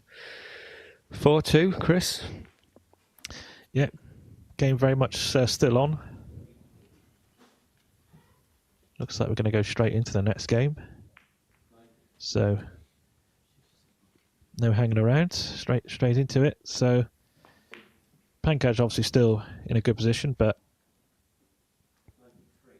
Shuri will certainly be trying to pounce on the next opportunity that he gets. Yeah, I'm not sure Pankaj is the type of person that would get rattled or... I've watched a lot of his games on YouTube and the like, and I don't think I've ever seen him flustered or look to be under pressure. It's just not in his nature, I don't think. I agree, and that cue action that we've been speaking about in the commentary, quite unique style, never seems to change.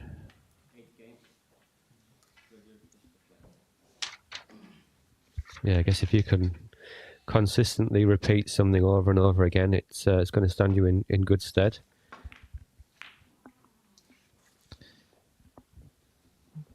So Pankaj just trying to play safety there, bring his yellow towards his side cushion. I'm not sure if this in-off red is possibly on. Obviously Suri's got quite a lot of cue power, so we might see him fire his white across into that top right pocket as we look. Just as Suri looks at this in-off, it's now 5-2 to Dave Corsia. Peter Gilchrist broke off in the next game and attempted the double bulk, which I believe Peter has been employing that tactic in this match, trying to... And I think it looks like both balls are behind the bulk line. Obviously, in this format, I'm sure it's been mentioned quite a number of times, but the modified rules, if you do double bulk your opponent off the initial shot, the break-off, then they cannot play a miss. They have to try and stab the balls going out of bulk and back in.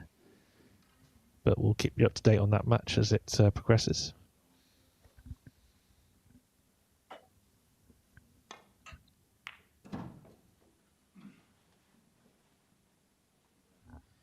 And if you're new to billiards completely, perhaps you're watching this for the first time, maybe you're more into snooker, pool, and so on, then have a look on our YouTube channel. On the homepage, there's a great video that was produced by our friends in Australia a few years ago about the basic rules and how the game works, so do check that out. Yeah, and there's also a free book on there from Martin Goodwill, the Snooker Player's Guide to Billiards. If you just register on worldbilliards.com, you get a free account and you'll be able to access the PDF there, which is a great starting point for any budding new billiard players.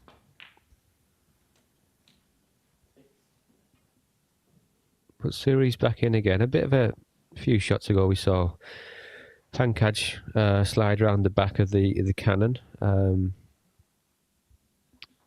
So a big chance now for Suri to try and get one closer.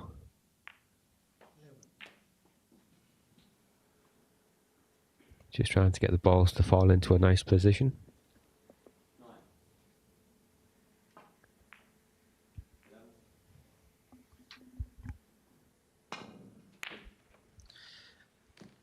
Yes, the video that we talked about the rules is called How English Billiards is Played, and it's had around about 250,000 views so far on YouTube, which is fantastic.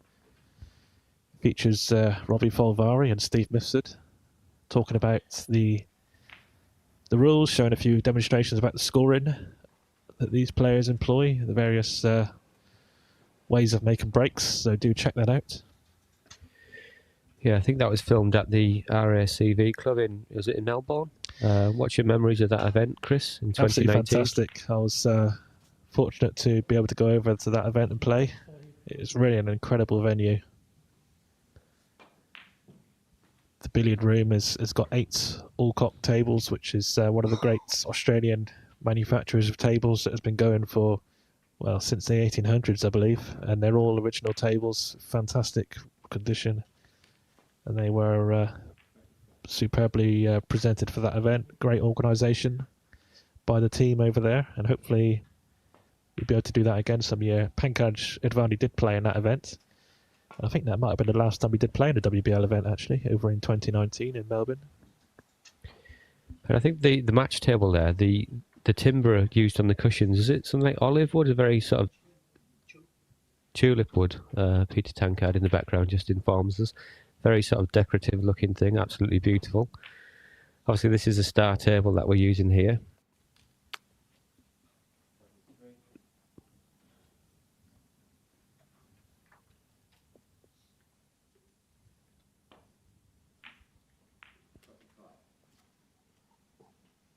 It's got a little bit sort of in between here. Is Pankaj going to knock the red in and then try and leave the in off white? At some point you want to get that white away from the pocket and the side cushion.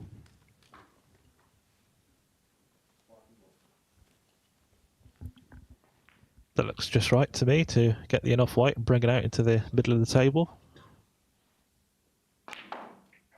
Yeah, so it'll be interesting to see what he does here. Is he brings the white out.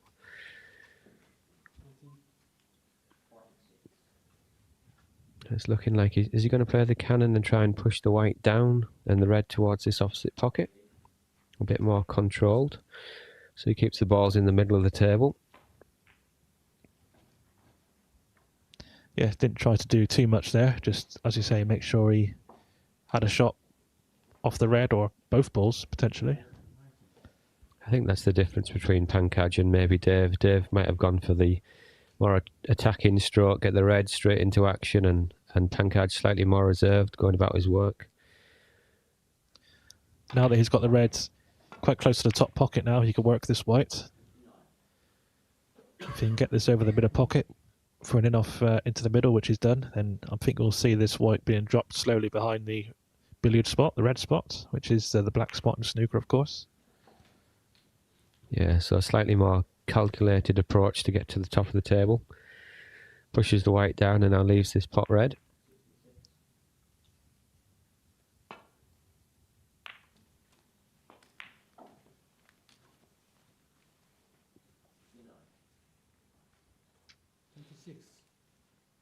And it's at this stage, it's very unlikely so far during this event that Pankaj would miss, I guess. He's looking to run out now with 100 unfinished. The highest break so far is 105, I think, by his opponent, Suri. Playing a 6-shot on 99. That was actually on this table against Peter Gilchrist, I believe. Yes, of course. So even though we're playing 100 up games here, any break that a player makes, all the points count as far as your break is concerned. So the maximum, of course, that you can make is 109, which is quite unlikely, I suppose, but it can happen.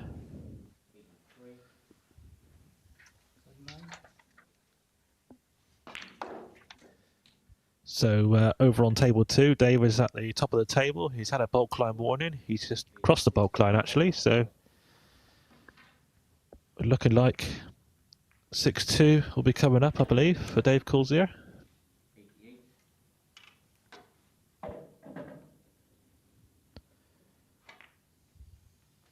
He looks like he's left quite a tricky pot as we look on down this top cushion. But he dispatches that quite easily.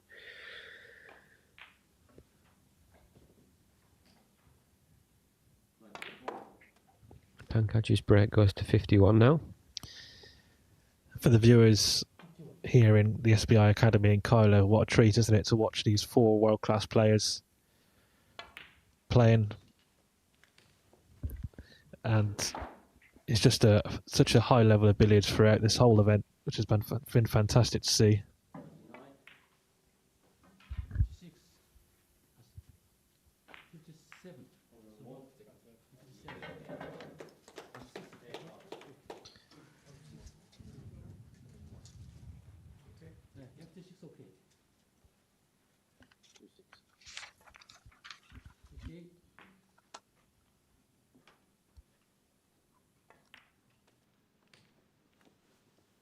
Okay.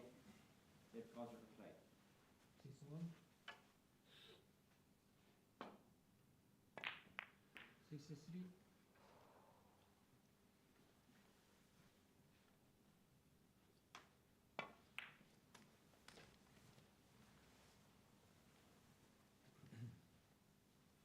66.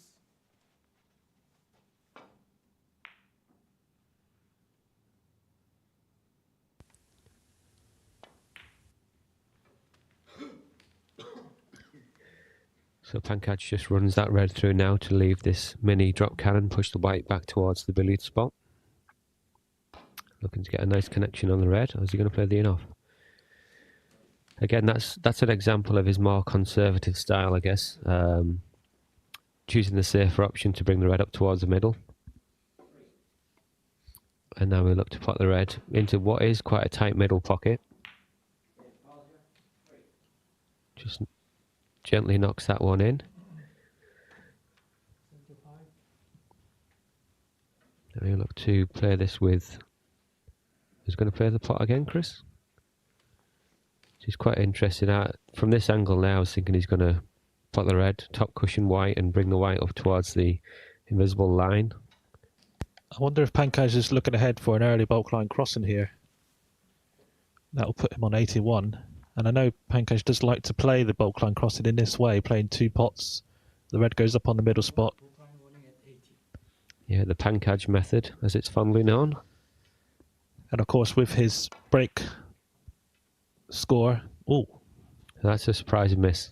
I was going to say, with his break being 81 and his score being 81, he would need to cross the bulk line in order to run out. That was very unlike Pankaj. And interesting, he didn't attempt to come all the way back down the table again. I thought he may have tried to do that, but like you were saying, perhaps playing the slightly more conservative option, but an unexpected miss pot. I mean, could that be the first sign of Pankaj showing pressure? Still looking quite relaxed, as we've been saying. Doesn't give anything away at all.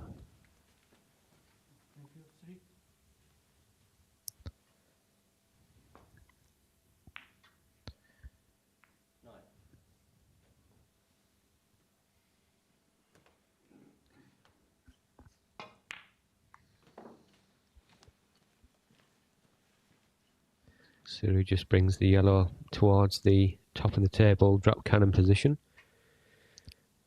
Looking to get this yellow down behind the billiard spot. Pankaj watches on in the background. And thanks to all our viewers who've been commenting on the stream as well. Mel Oaks, thanks for your kind comments there.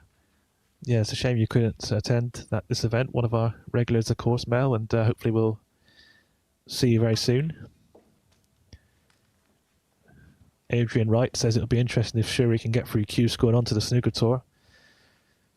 India does already have representation on the tour. Ishpreet Singh Chadha is, I believe, one of the top Indian snooker players at the moment who's on the tour. Advani, of course, has played on the circuit, but we did speak to him, and he was saying that it was some years ago that he did play on the tour. I think he got quite deep in the Welsh Open one year, but he obviously feels that now's a good time to try and go for that again. And Shuri, of course, is trying to make his mark in snooker. Interestingly, I think Pankaj said that he doesn't actually practice billiards, he just plays snooker, which is remarkable, really, for the standard that he plays at.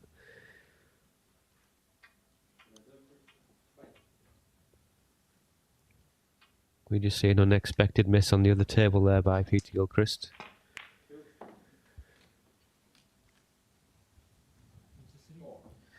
So we've had some information here from Peter Tankard, who's been helping us here. So Shuri won the 2022 IBSF 6th Red World Championship. So that's quite a notable title for his CV.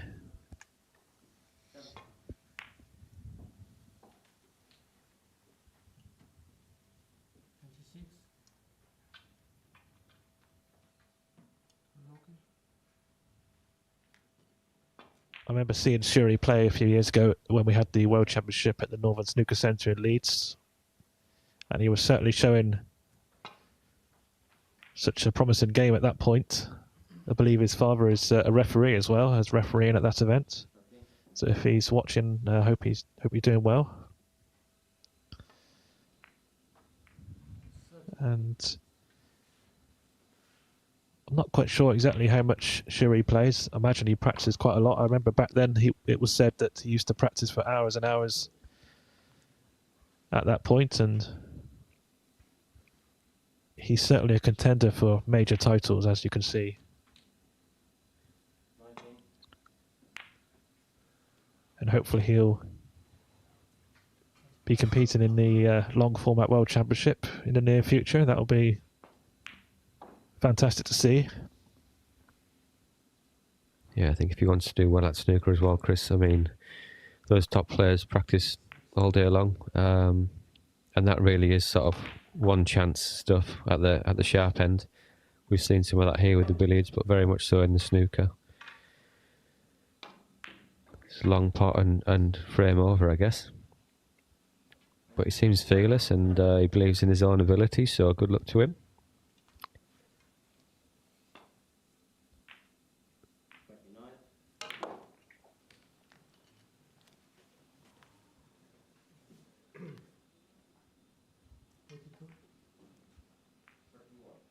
Break goes to 42.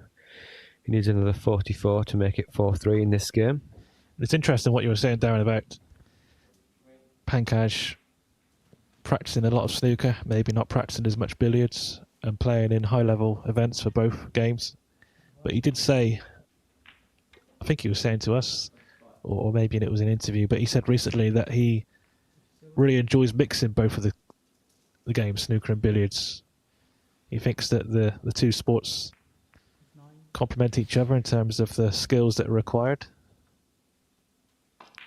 And to have a cue action that is really suited to both games is quite different, because they both need very different things, don't they, in terms of your cueing from snooker to billiards. Yeah, I think snooker players, generally their action is a bit more punchy.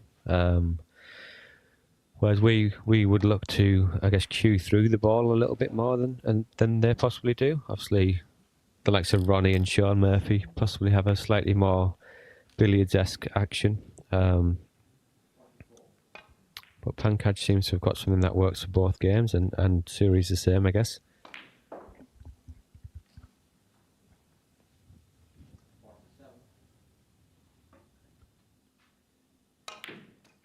It must be getting close on the other table. Dave's at the table and he's pushing the balls towards the top of the table position.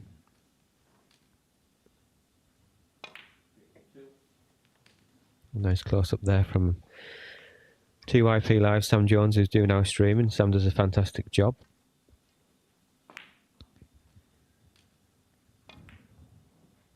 And this Callum makes the scores level in this game, 81 each.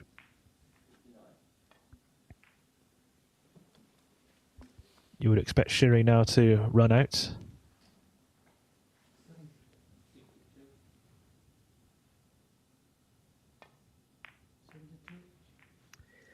So next up, Chris, we're off to Belgium, to the Trick Shot Club in Bruges for the Belgian Open and the European Open.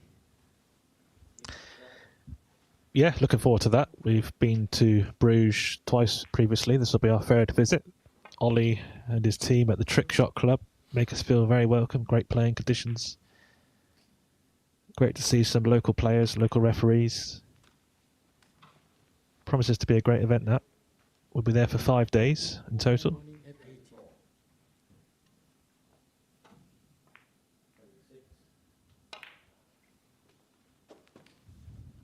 Yeah, I think each time we've gone back there, we've had slightly more players participating, so it's great to see that progressing as it is. And with Belgium, along with the team in Austria, we're pleased to see the European venues as Shuri runs out with that 88 break to put him only one game behind at 4-3. We've had a comment on the stream there. Has Carlo become the crucible of billiards? Well, we're certainly thrilled to be here. This is our 4th year at this venue, the SBI Academy. Snooker and Billiards Ireland is the governing body in Ireland, and they have support from the sports body to provide these great conditions and host these events.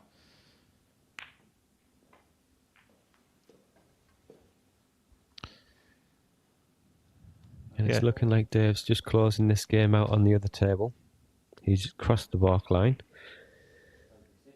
So he'll need maybe 10 or 15 more points. And assuming that Dave does get over the line, he'll have a few hours to relax and get ready for the final. 7-2 was the final score there. Handshakes all round. That's a very convincing win for Dave. Peter, no doubt, will be disappointed, but defending champion is through to the final again. There's plenty of play left on this table, so we'll be here until the very end.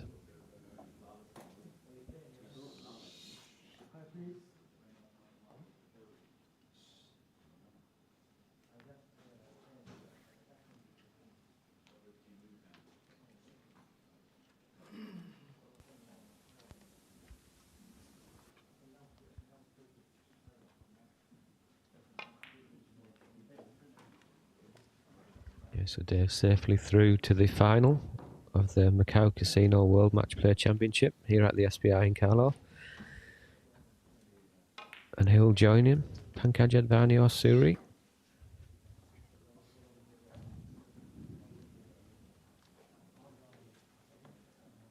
We can see the times there that the final's going to start across the globe. 4:30 local time. 9 PM for those in India that are looking to support one of their Indian players.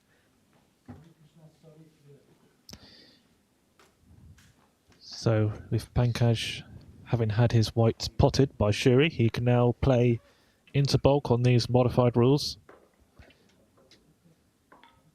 Very difficult to play a safety shot in this format. Shuri tried to get the white tight on the bulk cushion, but this is an opening now. Still work to do, of course, with where the red is. May be able to push the white towards the spot with this cannon. The cue ball slides onto the red with a bit of run inside. And that's gathered those two balls quite nicely. This cannon gently on the white. Don't think it'll be moving it very far. So the red just about stays out.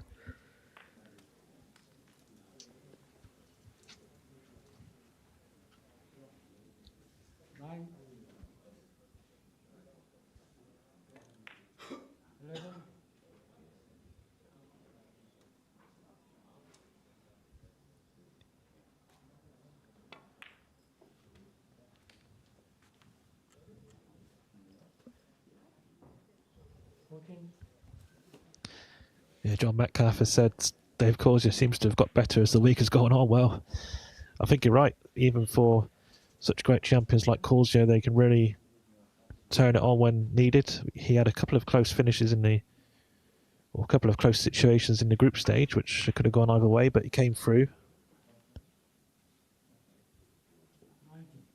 He'll really be delighted to have got through. Obviously, such a quality field of players. I'm sure he'll be going back to the hotel now to get ready.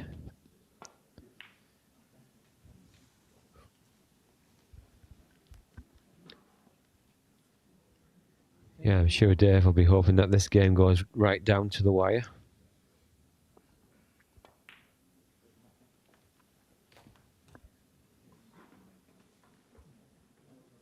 Pankaj has got a chance now to make this 5-3. Similar situation to earlier on with the white up near the middle pocket. Should be able to position the cue ball quite nicely to going off it. That looks just about perfect, I think. To just play it quite thin with pace to get it out of the middle pocket area.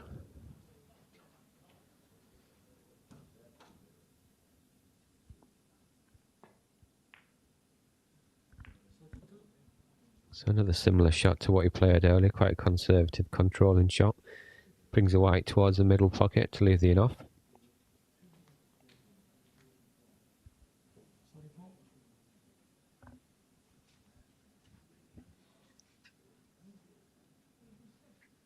So it'll be interesting to see what he does here. Is he going to push the white down behind the billiard spot? Or is he going to play the cannon and push the red towards his bottom right pocket as we look?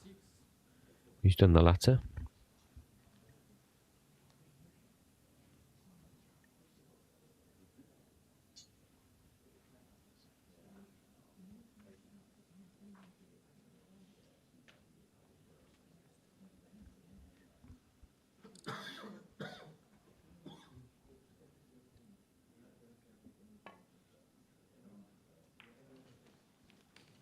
He just knocks that red in now. So will he play the cross loser, Chris, or is he going to play the... He looks like he's going to play the little drop cannon along this top cushion. Bring the white behind the billiard spot. It's gone really quite tight there. I'm not sure, he's just checking, and Kilnam Lee checking if the balls are touching. Close up there shows that they aren't. And a nice control in off red. Bring the red towards the middle. Those are very satisfying, aren't they, Darren, when you play those soft screwing offs and see the red go nicely over the middle pocket. He's just coming around to have a look, I think, to see whether the red spot is covered.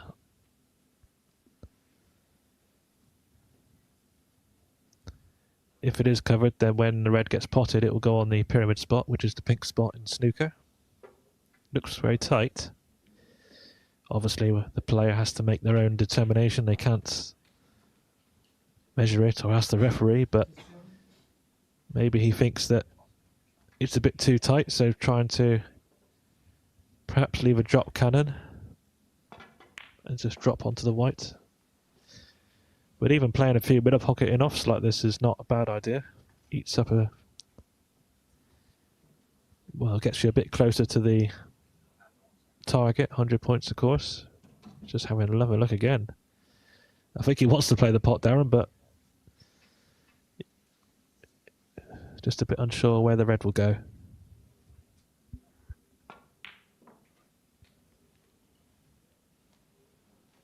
Yeah, so I think he's tried to put his cue ball in a position where no matter where it goes, he was going to have a shot. Kilnamley actually spots the red on the billiard spot in its typical position.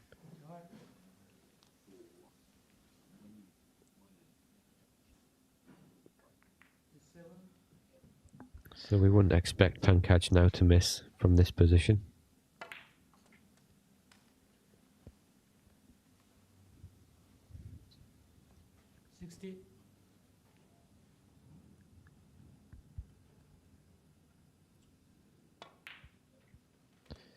Nice stun pot there, leaving the cue ball high, so he'll be able to go underneath this white with a bit of right hand side in this case. Just get underneath the opponent's ball. That's one of the key shots really at top of the table. I know that when I'm practicing and trying to make bigger breaks, I know that's one of the shots that I find quite useful to practice. If you can do that confidently and you're leaving yourself that shot very often, then you can start controlling that opponent's ball a lot better and keep the balls there for longer. So 70 points now. He will need to cross the bulk line if he wants to run out with this visit, so that will be on his mind shortly. I wonder if he'll play the two pots off the spot again and go up to the middle spot and cross the bulk line that way. It's not a route that you see many top players utilise, apart from Pankaj, but often you see the usual route is to leave the pot into the top pocket and go side cushion, bulk cushion, and then the other side cushion, and then the final two cushions finishing with the top cushion, and then coming out nicely for the next shot. But the warning has been given. Yeah, I think this is set up now for the more conventional bulk line crossing method. Well, again, that shows how conservative Pankaj possibly is. I think Dave or Peter might have played to go around the table there.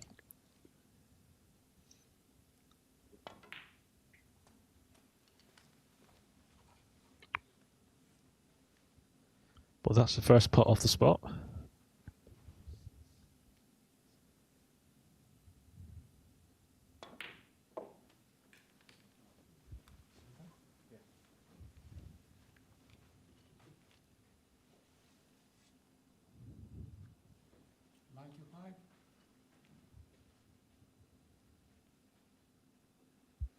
So he did miss this shot earlier. Just taking a moment to compose himself.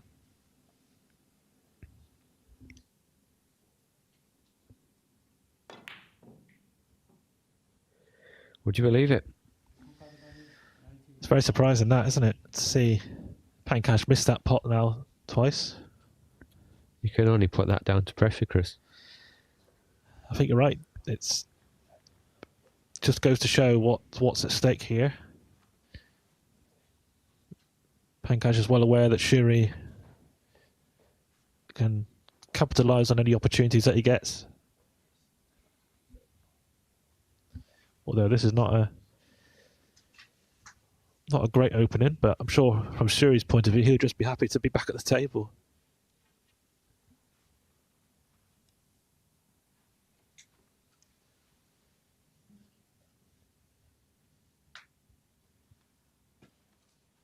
Yeah, it's tricky, this one. How do you get it safe from here? Or how do you score? I guess he could follow through on the yellow, put his white on the top left cushion and move the yellow across to the other side of the table. He's going to go all the way around, and that's going to slide past the red. So he's hoping not to leave Pankaj a chance, which he has. Yeah, he felt like he had to go for something there. I don't blame him.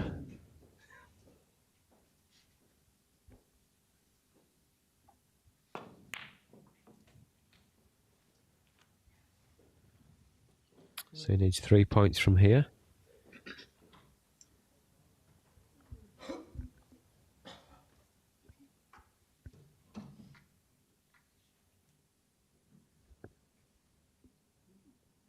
I'm surprised he's playing this, Chris.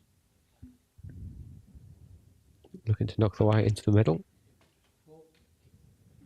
But he brings his yellow, his cue ball down towards this red, so he just needs to pot this red now for a 5-3 lead. Yeah, I suppose didn't want to risk playing a cannon that could have maybe knocked the red slightly awkward, but needs to use his extension, as you can see.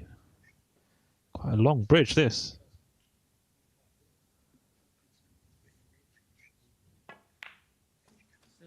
But made it look easy, and that's a very comfortable win in that frame, or game I should say. So that puts him, Pankaj Advani, 5-3 ahead. Still needs 2 games to get to the target of 7. As we look again at the time zones for the final, 4:30 local time.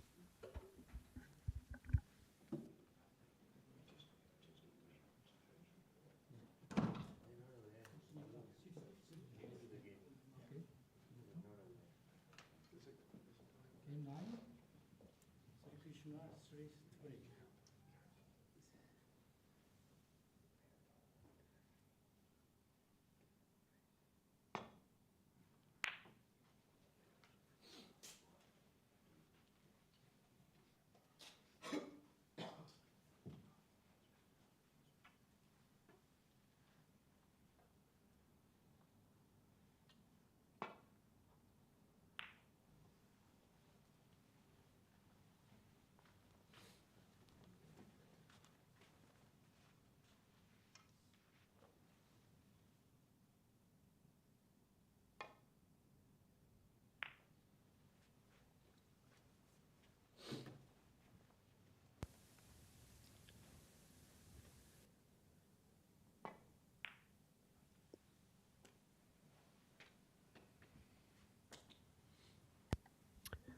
So a spot of safety play in this beginning of this 9th game.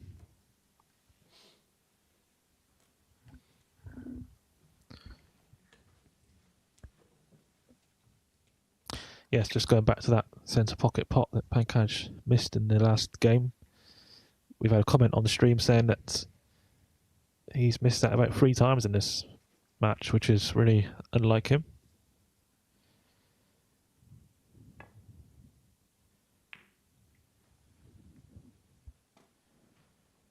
But we go again, fresh game. Safety attempts there. Looks pretty wide to going off the white. I don't think that's on, even with Suri's incredible cue power. So having to go for a cannon here. Can't really control exactly where the balls are going to go from there. Just trying to score was his main objective.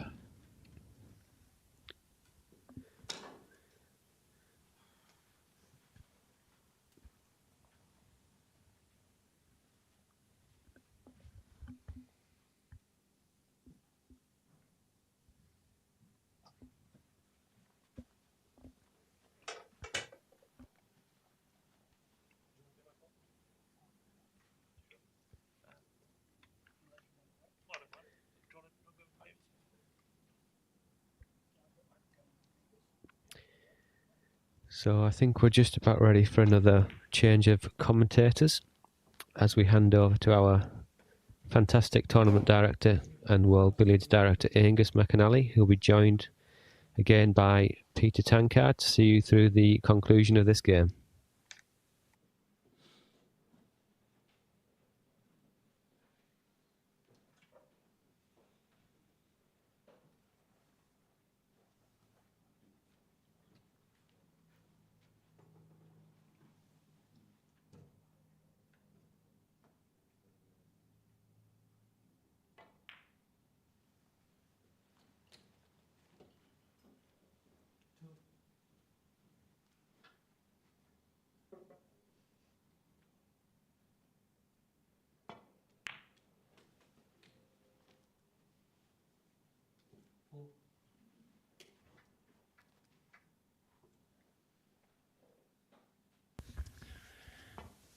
Yes, delighted to be joined by Peter Tankard here, who's made the long journey from Australia to be with us, as indeed has Paul Cosgrove and one of our other referees, Shang Zhu, and Mr. Wayne Carey all the way from New Zealand. I hope it's been worth it, Peter.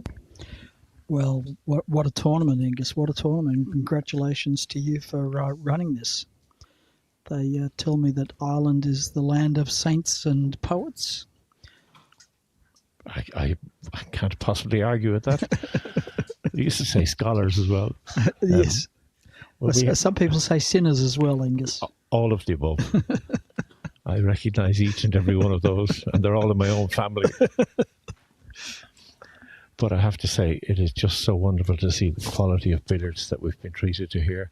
Yes. And while we all love to see the magic of, and we hope for, 1,000 break in long up formats, I think the pressure and the tension in the short format in the modified rules really gives you a sense of the skill and artistry of these players. Yes, that finish line is so close, isn't it? And all of these guys are well capable of 100 breaks.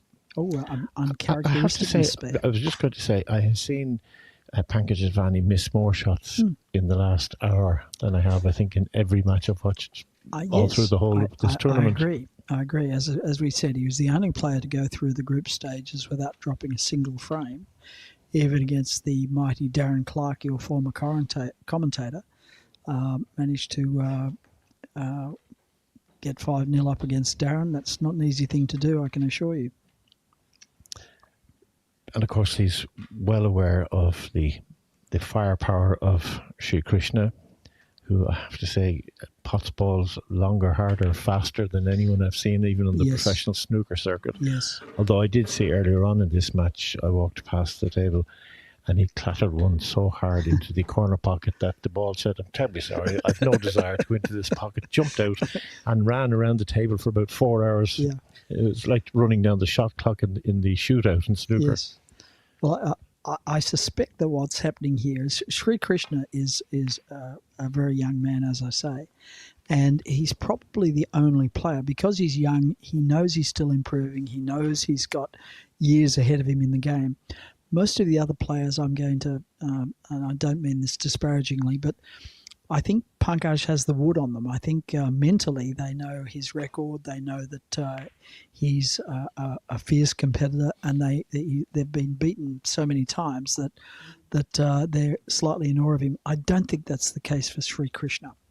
I think that he has the confidence and bravado of youth, and he's not concerned about it. I spoke to him during the break, and I said, "How do you think it's going?" He said, I haven't got a chance. If I get a chance, I'll get in and I'll do well." And that's what's happened. And there's a classic example now of the kind of drop cannon that the normal amateur plays, and that's the result. Whereas he ended up with his cue ball behind the other two, which is not exactly what he wanted. But I do have to say that despite all the sort of fun about how well he pots and how hard he hits the ball, he also does have a deft touch. His use of running side and check side and gentle stun and screw. Yes. But it is such a different discipline, and referee Kilmanley, they're just checking that the cue ball was within the arc of the D there. And look at this for contact. Perfect. Now that white ball has travelled 8 feet to contact the red at the perfect pace and in the perfect position. The kid's a genius. But the standard is so high all this week. I was just looking back over Dave Cosier's result against Peter Gilchrist, and he had 5 runouts of 100 or 98. And like the pressure that those players are under, that you realise that the slightest error is fatal. But that's the great joy of the short format. Yes. It is only still one game in the game of the best of 13 or whatever.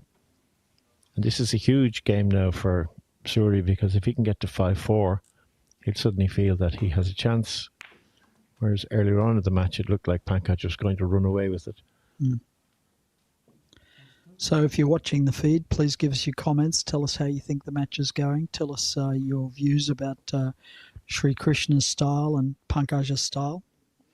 And tell us where you're from and what time it is.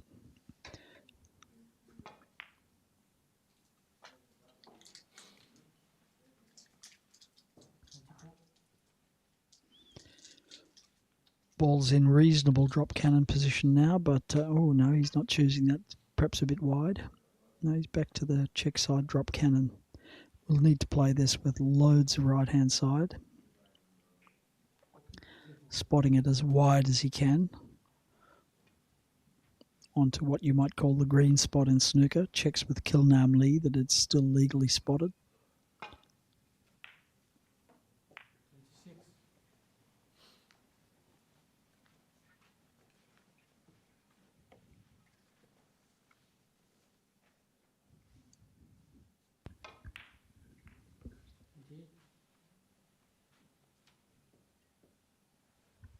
I do find it amazing, even as a player who's played billiards for 50 years or more at this stage, still watching how the patterns of play emerge with all the top players, never getting the cover, hopefully, and leaving a lovely run through and off there. And one of the things, I've been doing some exhibitions with Dave and trying to coach people who've never really looked at billiards as an option, and showing them the delight of being able to exaggerate the width of the pocket by using running side or check side too. So actually, it's like almost as if you have a pocket and a half in which to play. Or if you play with that as much side as David calls you, 2 pockets. Just a little short of pace on that yellow for that drop cannon. Yeah. So he's got a skinny cannon, or a cannon off the cushion, or crack in the skinny yellow. These require a lot of check side. Watch the spin on this ball. Not as much as I thought. I do love the drag shot that they play, where they just hit below centre, not really deep below, but just the cue ball goes forward while trying to go backwards at the same time, runs out of pace, and then so suddenly it's as if you've only started from maybe a foot before the red, and all the pace goes out of it. And even at that, he's almost slightly overhit that, but he still has perfect angle on the red. Greetings to Alan Simpson in Winnipeg, Canada.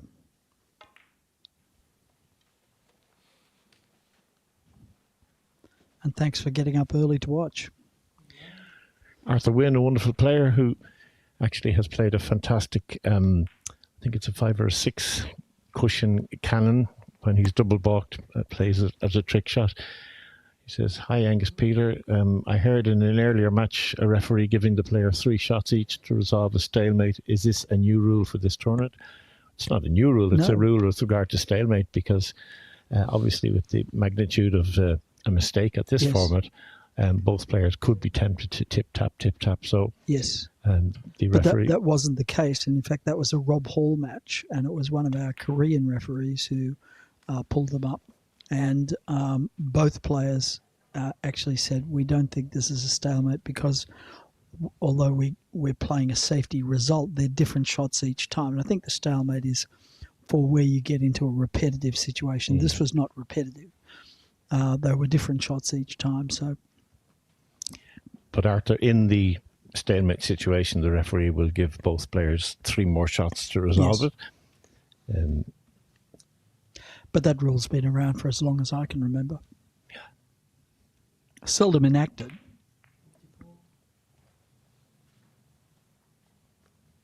I can think of times when it should have been enacted. I remember watching a match between the ultra-cautious Robbie Foldvari and the cautious Sourav Qatari, where they played 23 minutes without attempting a scoring shot, and that was getting beyond painful. So yellow across the table twice, maybe even 3 times. Well, didn't expect that little cannon there. Worked out though. Absolutely. As most of the players obviously like to get the opponent's ball behind the billiard spot and to slightly to one side so they can play the floating white, as it's called. So I know people like Peter and David would try to get high above the yellow and play a half ball on the yellow back onto the red and bring the yellow across the side of the table. That's what he's looking at there.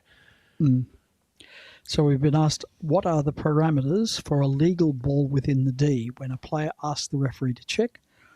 What would leave it illegal? Well, if you are outside the D, the line is considered to be in balk. So you can spot as far as the line, but you can't spot outside the line, obviously. Yes, and Paul Cosgriff, referee extraordinaire, reminds me to say the centre of the ball.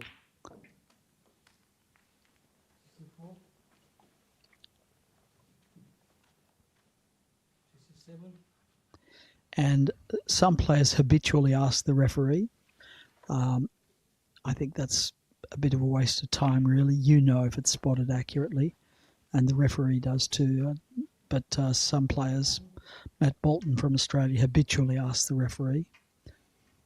Well, I did referee 1 or 2 matches during the week, and on one occasion I was asked, and I actually told the player, no, it's outside. Oh, really? There had been a tendency, I thought, just to take as much as possible, and perhaps a bit like the lunchtime at home when the dessert was there, take a little bit as well, just for yourself, you know. Now this is perfect top of the table play, and he just needs a further 25 points. Well, this is pressure that Pankaj usually doesn't experience from his English compatriots, his Indian compatriots. Having said that, Sourav Qatari beat him in the Nationals recently. Another wonderful player and beautifully presented professional player. And a beaten finalist last year. So that's the balk line crossed. Just swings it around, not too fussed about where he's leaving it, just leaving it on the correct side of the table, with the yellow being offset.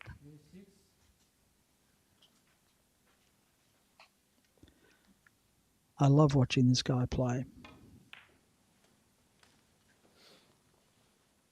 Absolutely fearless. He's also capable of running out 100 in 2 or 3 minutes, so we could suddenly find a situation where if he takes this game to go 5-4, we could be level.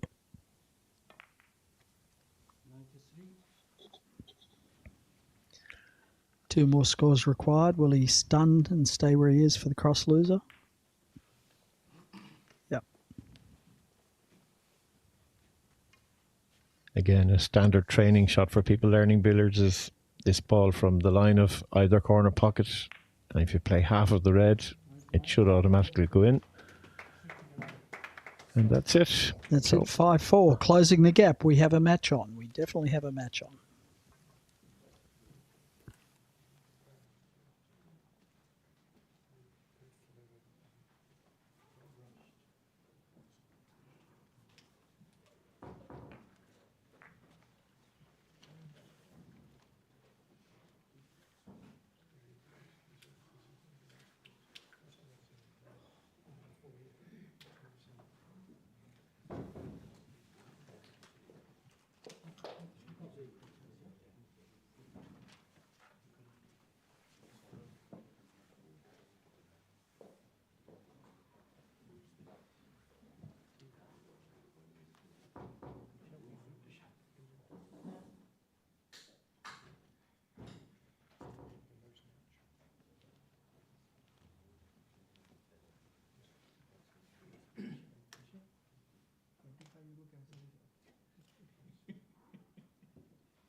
We've got a very interesting question from Keith Savage there. And Keith asks, if you come to the table only needing a break of 98 to win, you can definitely foul for not crossing the balk line if you're on 96 and get a cannon to take you to 98 and the ball goes into the pocket. Keith, I would commend you to look at last night's video of David Corsier in action. The third frame, exactly that situation that you describe happened. And as an outside spectator, I was a little confused watching it because, firstly, I didn't hear the referee call the balk line warning. And secondly, because I wasn't thinking about balk line at the time, I didn't notice that David did cross the balk line. But in fact, and I thought that he'd committed a foul because he inadvertently made a century. It did happen in Suraf or in Dhruv Sitwala's match. Did it? His opponent needed 98 and got the 98, but another ball went in, and Brendan Devlin, the referee, called the foul. Yes. And people were a bit good because people had applauded for getting to 100. Yes. And Brendan quite rightly called a foul because he hadn't needed to cross the balk line if he only made 98. Correct. But because he got a 4 shot, yes. It was then a foul. Yes. So, yes, not only can it happen, it has happened in this very tournament. At least once, I thought twice, but I was corrected when I looked at the video and found that David crossed, in fact, with the score on, with his break on 80, exactly his very next shot, he crossed the balk line. But had he not done that, yes, it would have been a foul. So, game number 10, first opportunity to Pankaj Advani. It reminds me a little bit of Jim Furyk, the golfer who had the most extraordinary swing, but at the moment of contact, the ball was square on and pure. Yep. And for those of you who watch Pankaj Advani, you'll see this kind of seesaw action. And I'm sure many a coach over the years initially might have said, no, we need to iron that out. Yes. But he has such a wonderful control in his game, and his temperament is wonderful. See the cue going up and down there?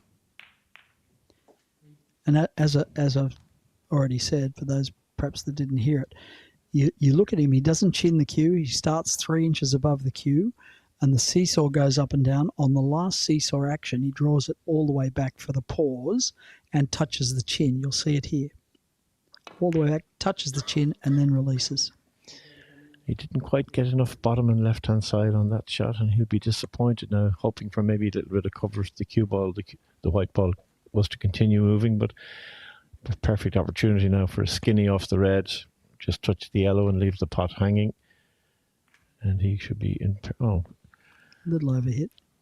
Not a problem. I'm amazed watching Peter Gilchrist and David Cosier chip these ones back with check side, particularly when it's an even narrower angle than that. Almost aiming to miss it and let the reverse side just pot the ball. Well, this would be huge news if Shrikrishna can level here at 5-all. Yes, because earlier on in the match it looked like Pankaj might run away with it. Yes. And I'm a great studier of body language, and Shrikrishna looked a bit dejected and sort of huffing and puffing and exhalations of deep breaths or whatever. But it's amazing in this format how quickly that can all change.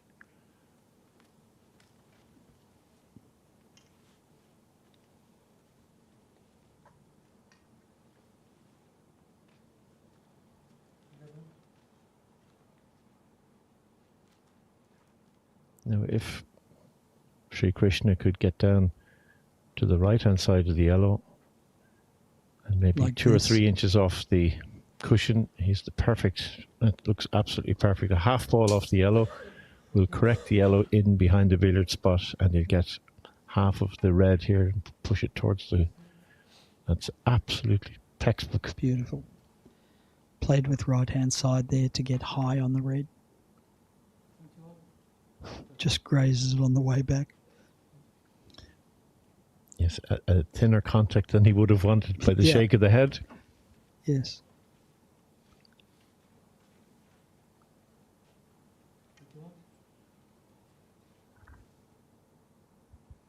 It's amazing the impact of winning a game like this. For both players, it will boost Shrikrishna, and Pankaj will suddenly have felt from a position of authority in the match. He's suddenly on level pegging, and extra pressure comes on him. Mm.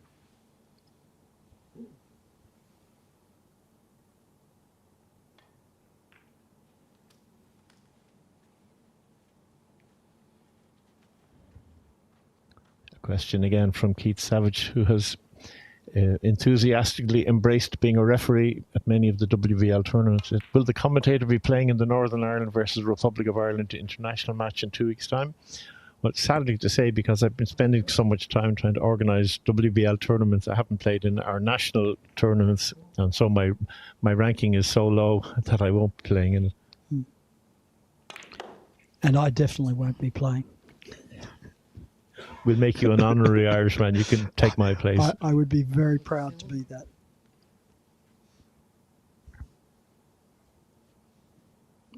Not that I'd be selected. The standard of play here is very high, and there are some wonderful Irish players on both sides of the divide.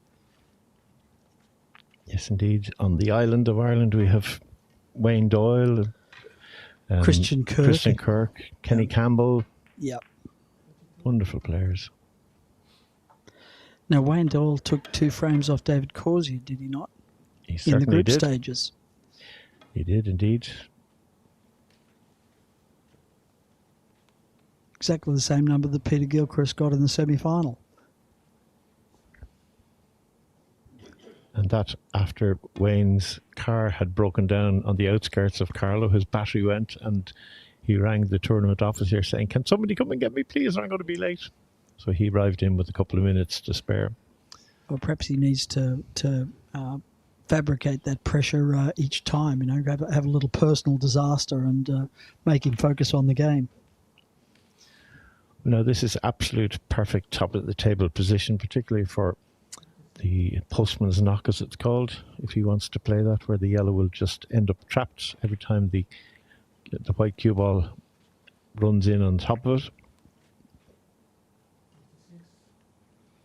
Yeah, well, he's come up for that angle, hasn't he? A little bit skinny there, but he's Might play off the yellow here just to push the red across. so going to use the cushion here. Ooh, slipped underneath it a bit. He wanted to keep the pot, but he'll have to go away from top now, screwing off the red, and try and set up a drop cannon to recover the position at top. He's a little bit like David Corsier. If you look at the difference in the shot selection between both Shrikrishna and and David Corsier versus Pankaj Advani. Pankaj will tend to do things in several steps, whereas David and Shrikrishna will both tend to do things in one step. If they see the opportunity to do something, even if it's a high-risk shot, they'll tend to get them to the top a little quicker than Pankaj, who might take a few shots more just to be safe and secure. Well, this is turning into a good opportunity now to get on level pegging. Will have to cross the balk line, so he started at 0. So it's you have to cross the balk line between 80 and 100 in every 100 points, and if you score the 100, it is a foul. So he will need to cross the balk line. So in 13 points' time, Kilnam Lee will say, give him a balk line warning, and he will then have to bend his mind to how he can get his own cue ball in and out of balk. Actually, he only has to get it into balk. He doesn't have to get it out, but positionally, they usually have to get it out.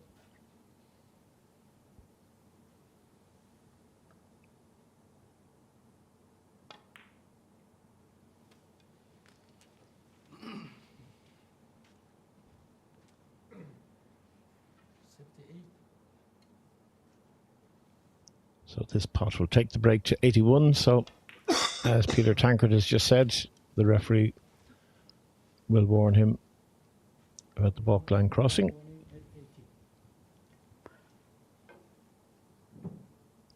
Christian, that might be Christian Kirk, says, looks like an exciting decider. Great coverage, this.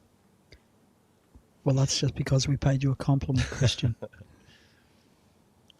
It's interesting, I noticed Pankaj occasionally plays that shot where he stays low on the red and cuts the red in the centre pocket and brings the cue ball in and out of balk. But now there's only another 14 points to play around with here before Shrikrishna will need to cross the balk line, so he certainly won't do it on this shot.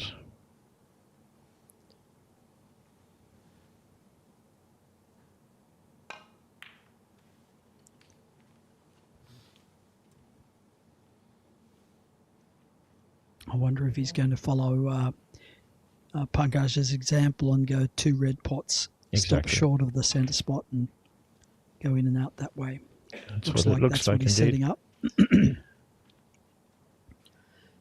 Again, probably if you're potting well, okay, Pankaj has missed 3 of them, but it is, in theory, a more secure and safe way of doing it.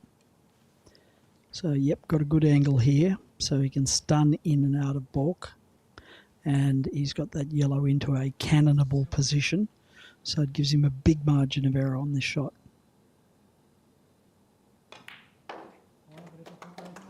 Well, what a match we have in store now. Yes. Level pegging 5 each, so it's basically going to be a best of 3 to see who plays Dave Cosier in the final of the Macau Casino World Match Play here at the SBI headquarters in Carlow.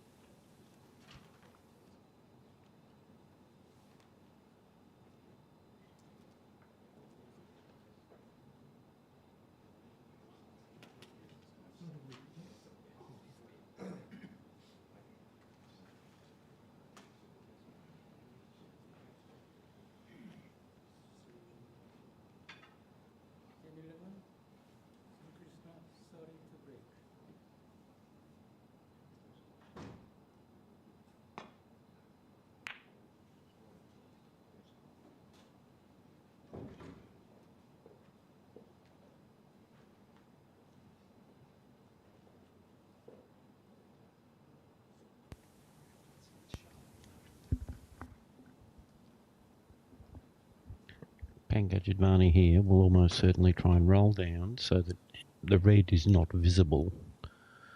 Oh no, he's played the other way. He's put the white on the cushion over the side here where it can't go in off the red. Yeah, things are really hotting up now, Paul. And as we get to the point of both players only needing 2 more games. So it's my name's Chris Coombe, and Paul Cosgriff is alongside me, one of our top referees here and administrators in the sport as well, who's done a huge amount for the game over the years. And it's great to see you here, Paul. Thank you. Made the long journey over, of course. And how have you found the event? here this week? This week has been fantastic. This is the first time I've been to Carlo, and the setup here has been marvellous, and the preparation work that was done has made it a fantastic tournament. It's done very, very well. It was interesting that Pankaj was able to create a position where Shrikrishna couldn't play anything off the red, but Shrikrishna was not able to do the same thing. You've got to be Pankaj to be able to be confidently playing that in off the red to get started, but that is the standard.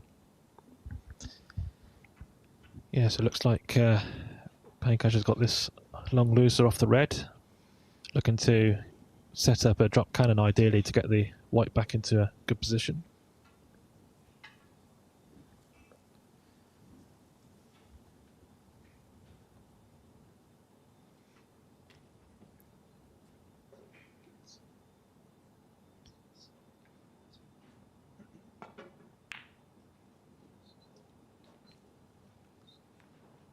That's quite an unusual miss there again from Pankaj. He did seem to look at it from both sides. Caught it quite thick, and enough a chance here. And with the yellow being slightly away from the pocket there, Shirikin going off. Enough for opening, and I think the pressure really is starting to show here.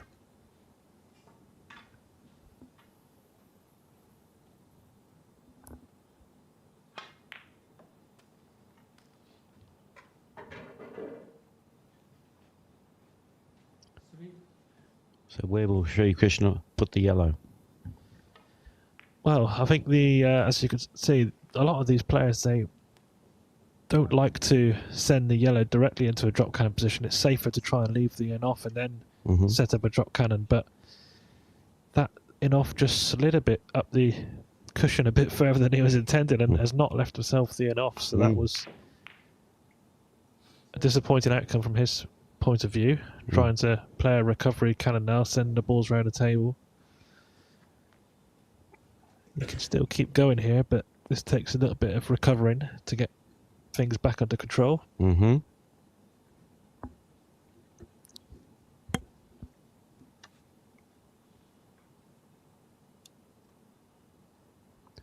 if he plays a cannon here, where does he want the drop on the second ball to be? Well, I think we're looking for a fairly thick contact. Obviously, he won't want to risk sending it anywhere near the middle pocket, but I think really he'll just be trying to score here and ideally send the red in the vicinity of a pocket, or in the middle of the table, but it's not going to be easy.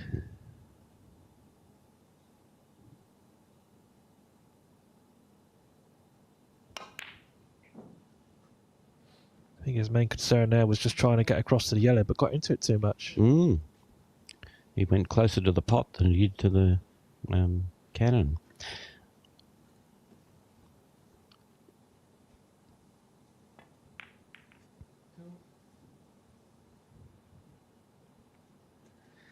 And those are the sort of mistakes that Pankaj Advani really can capitalise on. And if he gets this white behind the spot there, that looks just about perfect.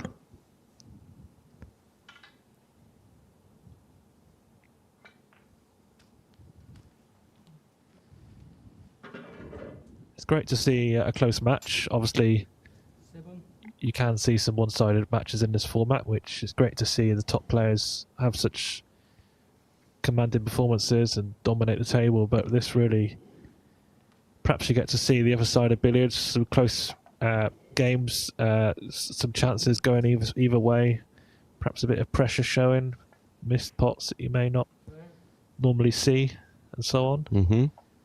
But this is exactly what Pankaj does best. He really capitalised, and I'm sure Shuri will be sat down really, well, fearing the worst, I would think.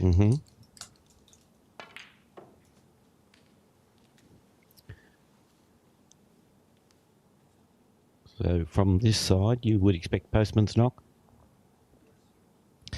Yeah, I think we'll see Pankaj keep the opponent's ball locked in there behind the billiard spot, and it's amazing how in these long sequences, you can always tell from the spots on the ball that on the white ball that it hardly moves at all. Mm-hmm. It just is locked completely in position, and if they're slightly wide on this cannon or slightly narrow, you could use a bit of running side or a bit of check side. I think that one was a little bit wide. He had to play with running side. Had to come away slightly from the top of the table, as you can see, but this pot in the middle should send him back into prime position. Is this the shot that he's missed a couple of times?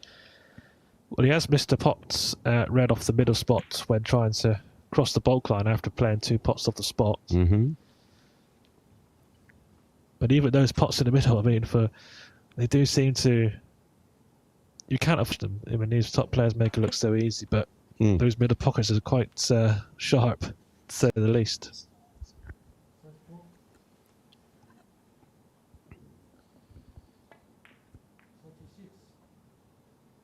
Now this time he did it a little harder so that he didn't have to play the in off the red, he can play the cut pot red.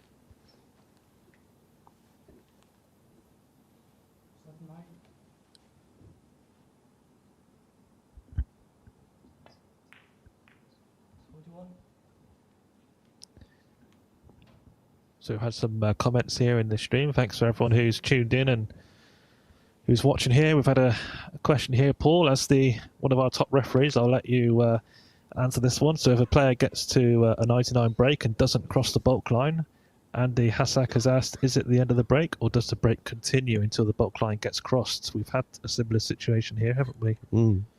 That when somebody's on 99 and they haven't yet crossed the bulk line, there are 2 situations. One is that they simply play a non-scoring stroke and the break finishes, or they make a stroke and they try and cross the bulk line. If they do cross the bulk line, then the score will be able to count. But in some cases, they don't even bother to try to do that because they know it's going to be a foul if they don't cross the bulk line. So when it's a really awkward position, it could be a situation of almost playing a safety shot.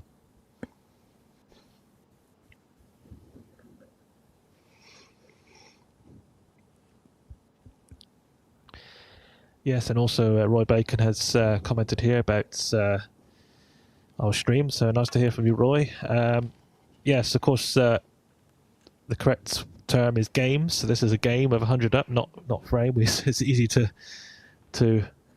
use the snooker term frame sometimes, but of course the correct term that we use on all our streaming and publications and so on is games, and a match is of course a series of games. So that's people who are new to billiards or perhaps don't see this format very often automatically use frame, but we try to use the correct terms. And yeah, Shuri's really having a good go here in this match, as Alex Don has pointed out. Really could go either way, but this is just what Pankaj would have wanted here, really punishing Suri's errors. It's a real game within a game. The first part is every shot that you come to the table, you know if you don't play a good safety shot, then the other person can run out. Okay, so that's the, one shot situation. And then there's the other part of the game score. 5-all puts a pressure on, right? It really makes you feel it in your bones that this is very tight. Yes, and of course the added point, if Pankaj does close out this game and makes it 6-5, then he's only one game away from winning. Of course, 7 is the target, so from Shuri's point of view, that would add some extra pressure, but then again, he'll be looking to potentially force a decider, but still a little way to go here. Still needs enough for 26 points. But that's the beauty. He looks at it being 26, so therefore he doesn't mind potting the opponent. You get to this stage, and where previously you would have worked and worked and worked not to pot the opponent. Yes, exactly. This is one of the cases where, being relatively close to the target, he's happy to pot the bite and run out the remaining points off the red. Mm-hmm.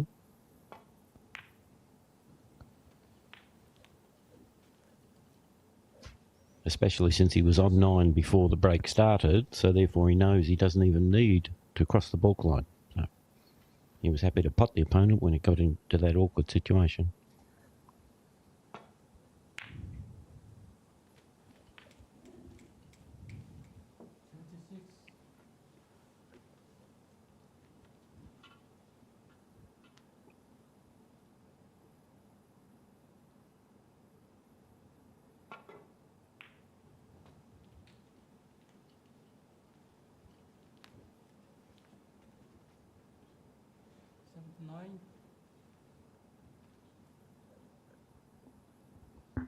So this is the cross loser where he has to make an adjustment. Is that correct, Chris? Yeah, it does look a little bit thinner than the ideal position. So this Pankaj just taking a second longer on here just to make sure he doesn't misjudge the contact here, because it is a bit thinner than half ball. So he has to play it a bit thinner, but he also has to get it up to the middle pocket. Yes, definitely. This just needs to be well controlled here. Difficult to tell from the camera whether he can hold this red without sending it in and out of bulk. Yeah, he was able to do that quite nicely. Mm-hmm. Although again, he's almost held it too well, but I think he might have to go into the top pocket here. You wouldn't expect Pankaj to break down here, but there's always the... I'm sure he would have rather have played a middle pocket and off, but nevertheless, he'll probably play this gently to leave it by the pyramid spot, the red. The referee would still have given him the balk line warning, because that's the process. That's what you have to do. It's like saying 10 hazards when, you know, they're obviously not going to play another hazard, but you have to give them the warning. And then it's up to the player to know that the warning has no effect in this particular game, because he's just gone out without having to get above 91. Yeah, absolutely, Paul. And so that's 6-5 there to Pankaj Advani over Shrikrishna Suri. First to 7 games, so one more game needed for Pankaj. Suri will be well aware that he's potentially only one mistake away from being defeated, but... Having seen Suri's style of play, how effective do you think that'll be? I think Suri seems, as Pankaj does, he just seems very calm and composed on the table. I'm sure that, if anything, he'll be having the mindset of he's only one break away from forcing a decider. So correct. Still lots to look forward to in this game. Still all options on the table, really. I think it's the way the score could go here. So this game creates a very different break. You don't put the red anywhere near the corner, right? And then now the player has to decide whether they're going to have some sort of a go at a cannon or try and leave you soldiers. Yeah, that was a good break, that. If you can avoid leaving a cannon for your opponents, then that's a great outcome to aim for with the break-off.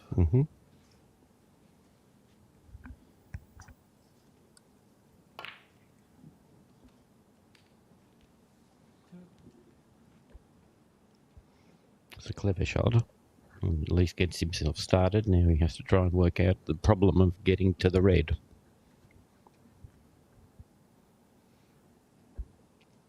It's almost like chess, isn't it? You've got to work not just scoring from this shot, but the next 2 or 3 shots and where you're manoeuvring them to be.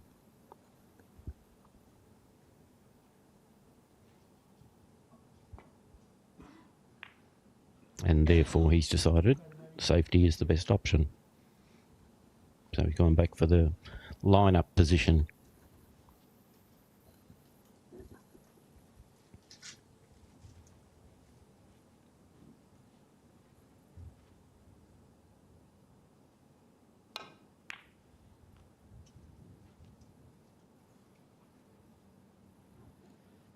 Yeah, attempted cannon there, missed it by a fraction. Although the white stood in bulk, if Pankaj can pop this red and control the yellow, he should be able to go in off that white. Bring it out of bulk again.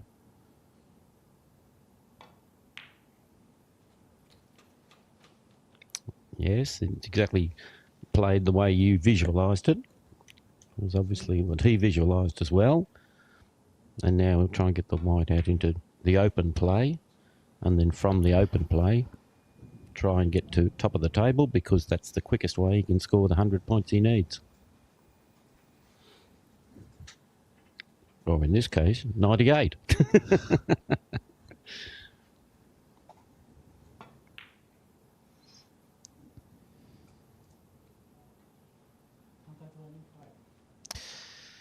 Yeah, Pankaj will be disappointed to break down there. That could have potentially been a game-winning, match-winning opportunity there. Mm-hmm. Just on that in-off white there, didn't bring the white into open play whereby he could go and off it into the middle. And so therefore he chose to play a drop cannon, which is not an easy drop cannon.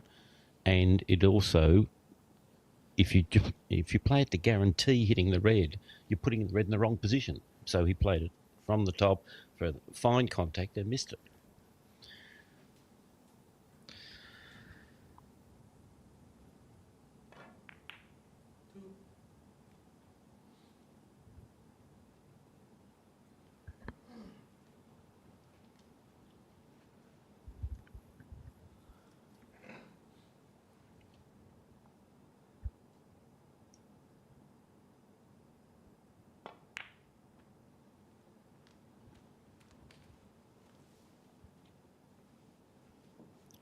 When you see him play shots like that, you're astounded that he only practices snooker, aren't you? Yeah, it really is incredible, actually. Yeah, I mean, the touch from a billiards point of view is just beautiful. And when he arrived here on Sunday and went straight into the World Match Play the following day, he seemed to just settle in straight away to the conditions.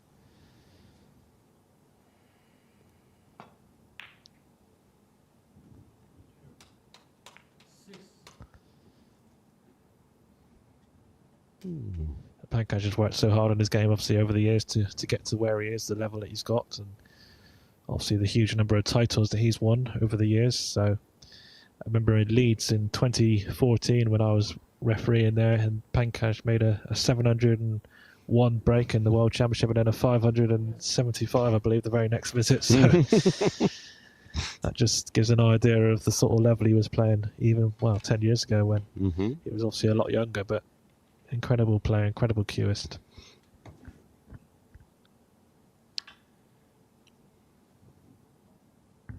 This looks quite thin though, not very easy with the long rest and extension. That's beautifully struck. I think it's incredibly hard to use the long stuff and play at fine contact.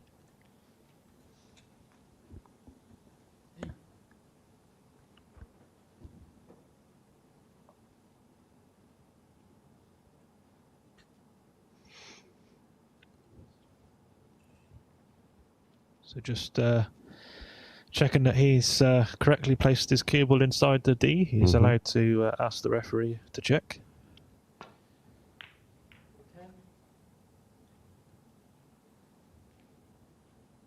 He was a bit too wide to get a nice thick contact on the white, but was able to get the cannon okay. And let's see how he tries to develop this position now.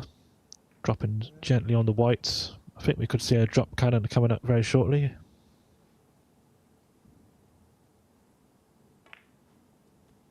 Good.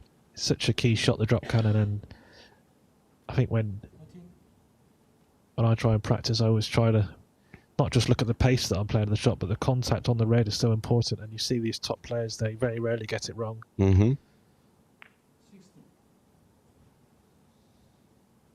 He wasn't able to get the white in perfect top of the table position there, but he's happy just to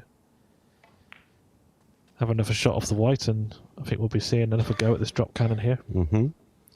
And this is one where you don't drop onto the red, you hit the red so that it bounces off the cushion.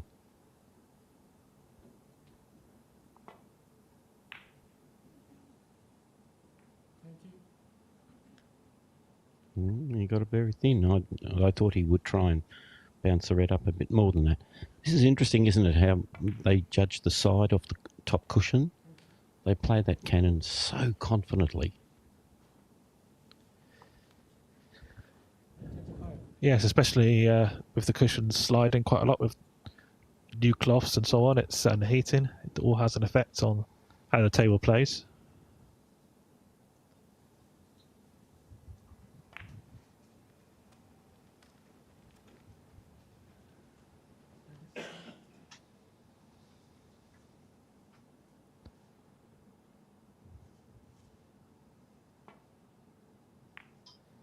So a third attempt at a drop cannon coming up, and perhaps that little scrappy spell could this be turned into the decisive visit from Pankaj Advani's point of view? There's that nice thick contact on the rail. It's great to watch when it's so well controlled. And just a reminder that David Corsier is the other player through to the final. He beat Peter Gilchrist 7-2 overall near the table. That finished around about an hour ago now, I suppose. And he'll be now preparing and relaxing and getting ready to play at 4:30, I believe. So I'm sure he'll be waiting to see who his opponent will be.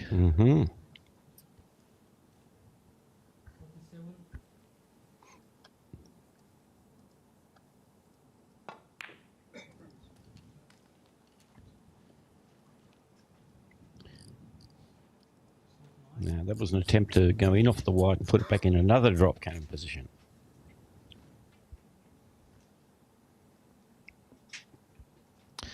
Yeah, 4:30 today is the final, best of 15 games, but still not yet at the conclusion of this semi-final. Another drop cannon, as you say, and if this goes well, it could set up prime position. Still work to do.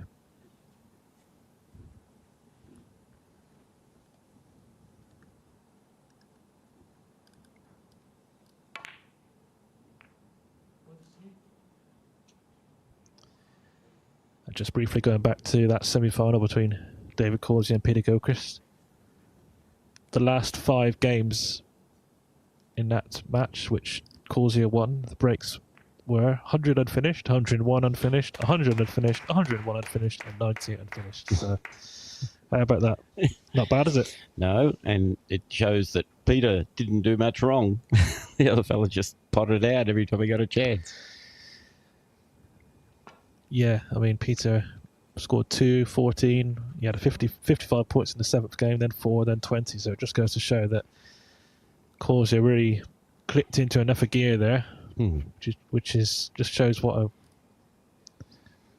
amazing champion he is. Looking to defend this tournament, of course, the Macau Casino World Match Play. As Pankaj crossed the bulk line, didn't need to there, but doing so for position.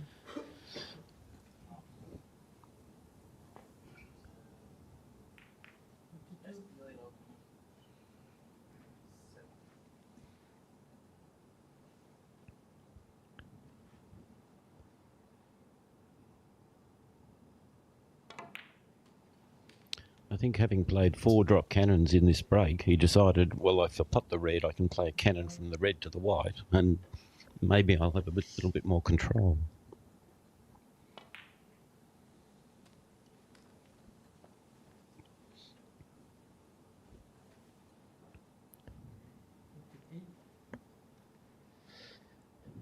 Yeah, and I guess Sherry will be wondering now whether he'll be getting enough a shot in this semi-final.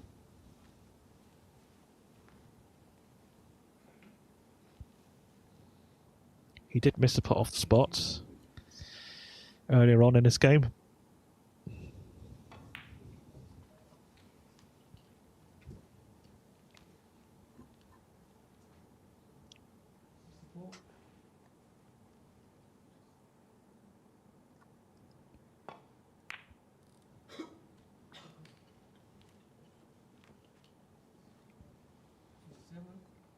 So do you call this reverse drop cannon? Yeah, it's a bit of a sort of not really a standard drop cannon, isn't it? So he'll be looking to make sure that he leaves the red in a good position. It's not a position whereby you can get to the top or gather them as such, but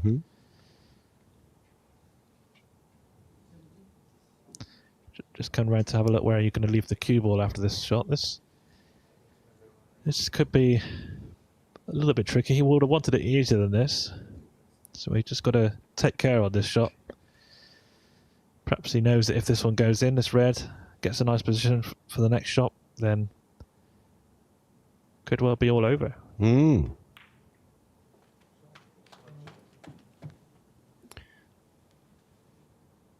So not the cannon, the cross loser. Yeah, again, it looks just a little bit wide, so having to play it run inside. Well, he did that well. Not too difficult for him there. No, but it is a thought process, isn't it? You arrive at a position, and he took a bit of time over the pot. When he got to where he did, then he took a bit of time over, how much I need. Yeah, we've been saying about how Pankaj really looks so calm and controlled. It's incredible to watch him live. Never seems flustered or agitated, or never seems to show any signs of pressure in terms of his body language, but he'll be well aware of the importance of this situation now. Mm-hmm. As you say, Paul, just taking his time here, just checking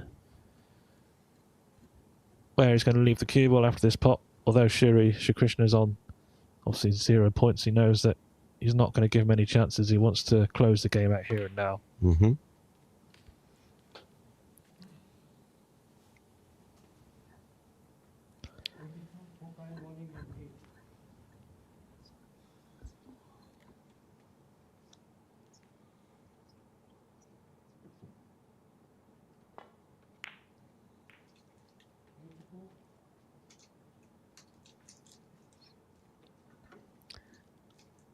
Won't be long now.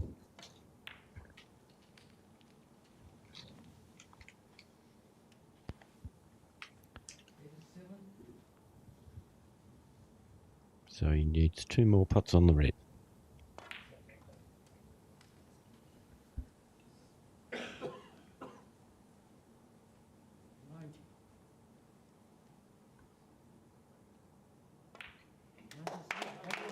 There she is. A great finish, 93 unfinished there from Pankaj Advani, defeating Shrikrishna Suri 7-5. A quality match there by 2 fine players from India. So the final coming up at 4:30 here in Carlo in the Macau Casino World Matchplay Championship is Pankaj Advani versus David Corsier, defending champion, of course, Corsier, against Advani here, who's playing in his first WBL event for quite some time. 2 wonderful players, hard to predict a winner, and it'll be live here on our YouTube channel on all the time zones that you can see there. So if you're around at that time, or if it's early in the morning, late at night, we hope you tune in. You hope you tune in. So that's the end of our stream at the moment. But I'm going to hand you over briefly to Peter Tankard from Australia, who's going to give us an update on some tournaments in the Southern Hemisphere. So you will hear from him very shortly. But Thanks to Chris. Paul Cosgrove for joining us. Well said. And the 2 QS in the final are magnificent. This final will be something brilliant, and everybody should be tuning in to watch. Thanks, Chris. Just before you go, this is the paid advertisement part of our stream, where we'd very much like to invite all the players and viewers who are watching to join us in Melbourne in early June for the Lance Panel Snooker Championship, followed immediately by the Walter Lindrum Open Billiards Championship, which is a WBL Level 5 event. So it's an important event, our premier event in Australia. And we'd love to see you down in Melbourne in June. And in breaking news, we can now announce that we've finalised dates for the 2025 Sydney Open, which is the first weekend in September. And that's followed by the Auckland Open and the New Zealand Open 1 week later. So if you wanted to organise a trip down south to visit us, you would be very, very welcome. And you can see both Australia and New Zealand. So a kangaroo and a kiwi in the one trip. And we'd especially like to invite the wonderful, talented players from India who've just been such a joy to watch. So if you can join us, please do. Thank you.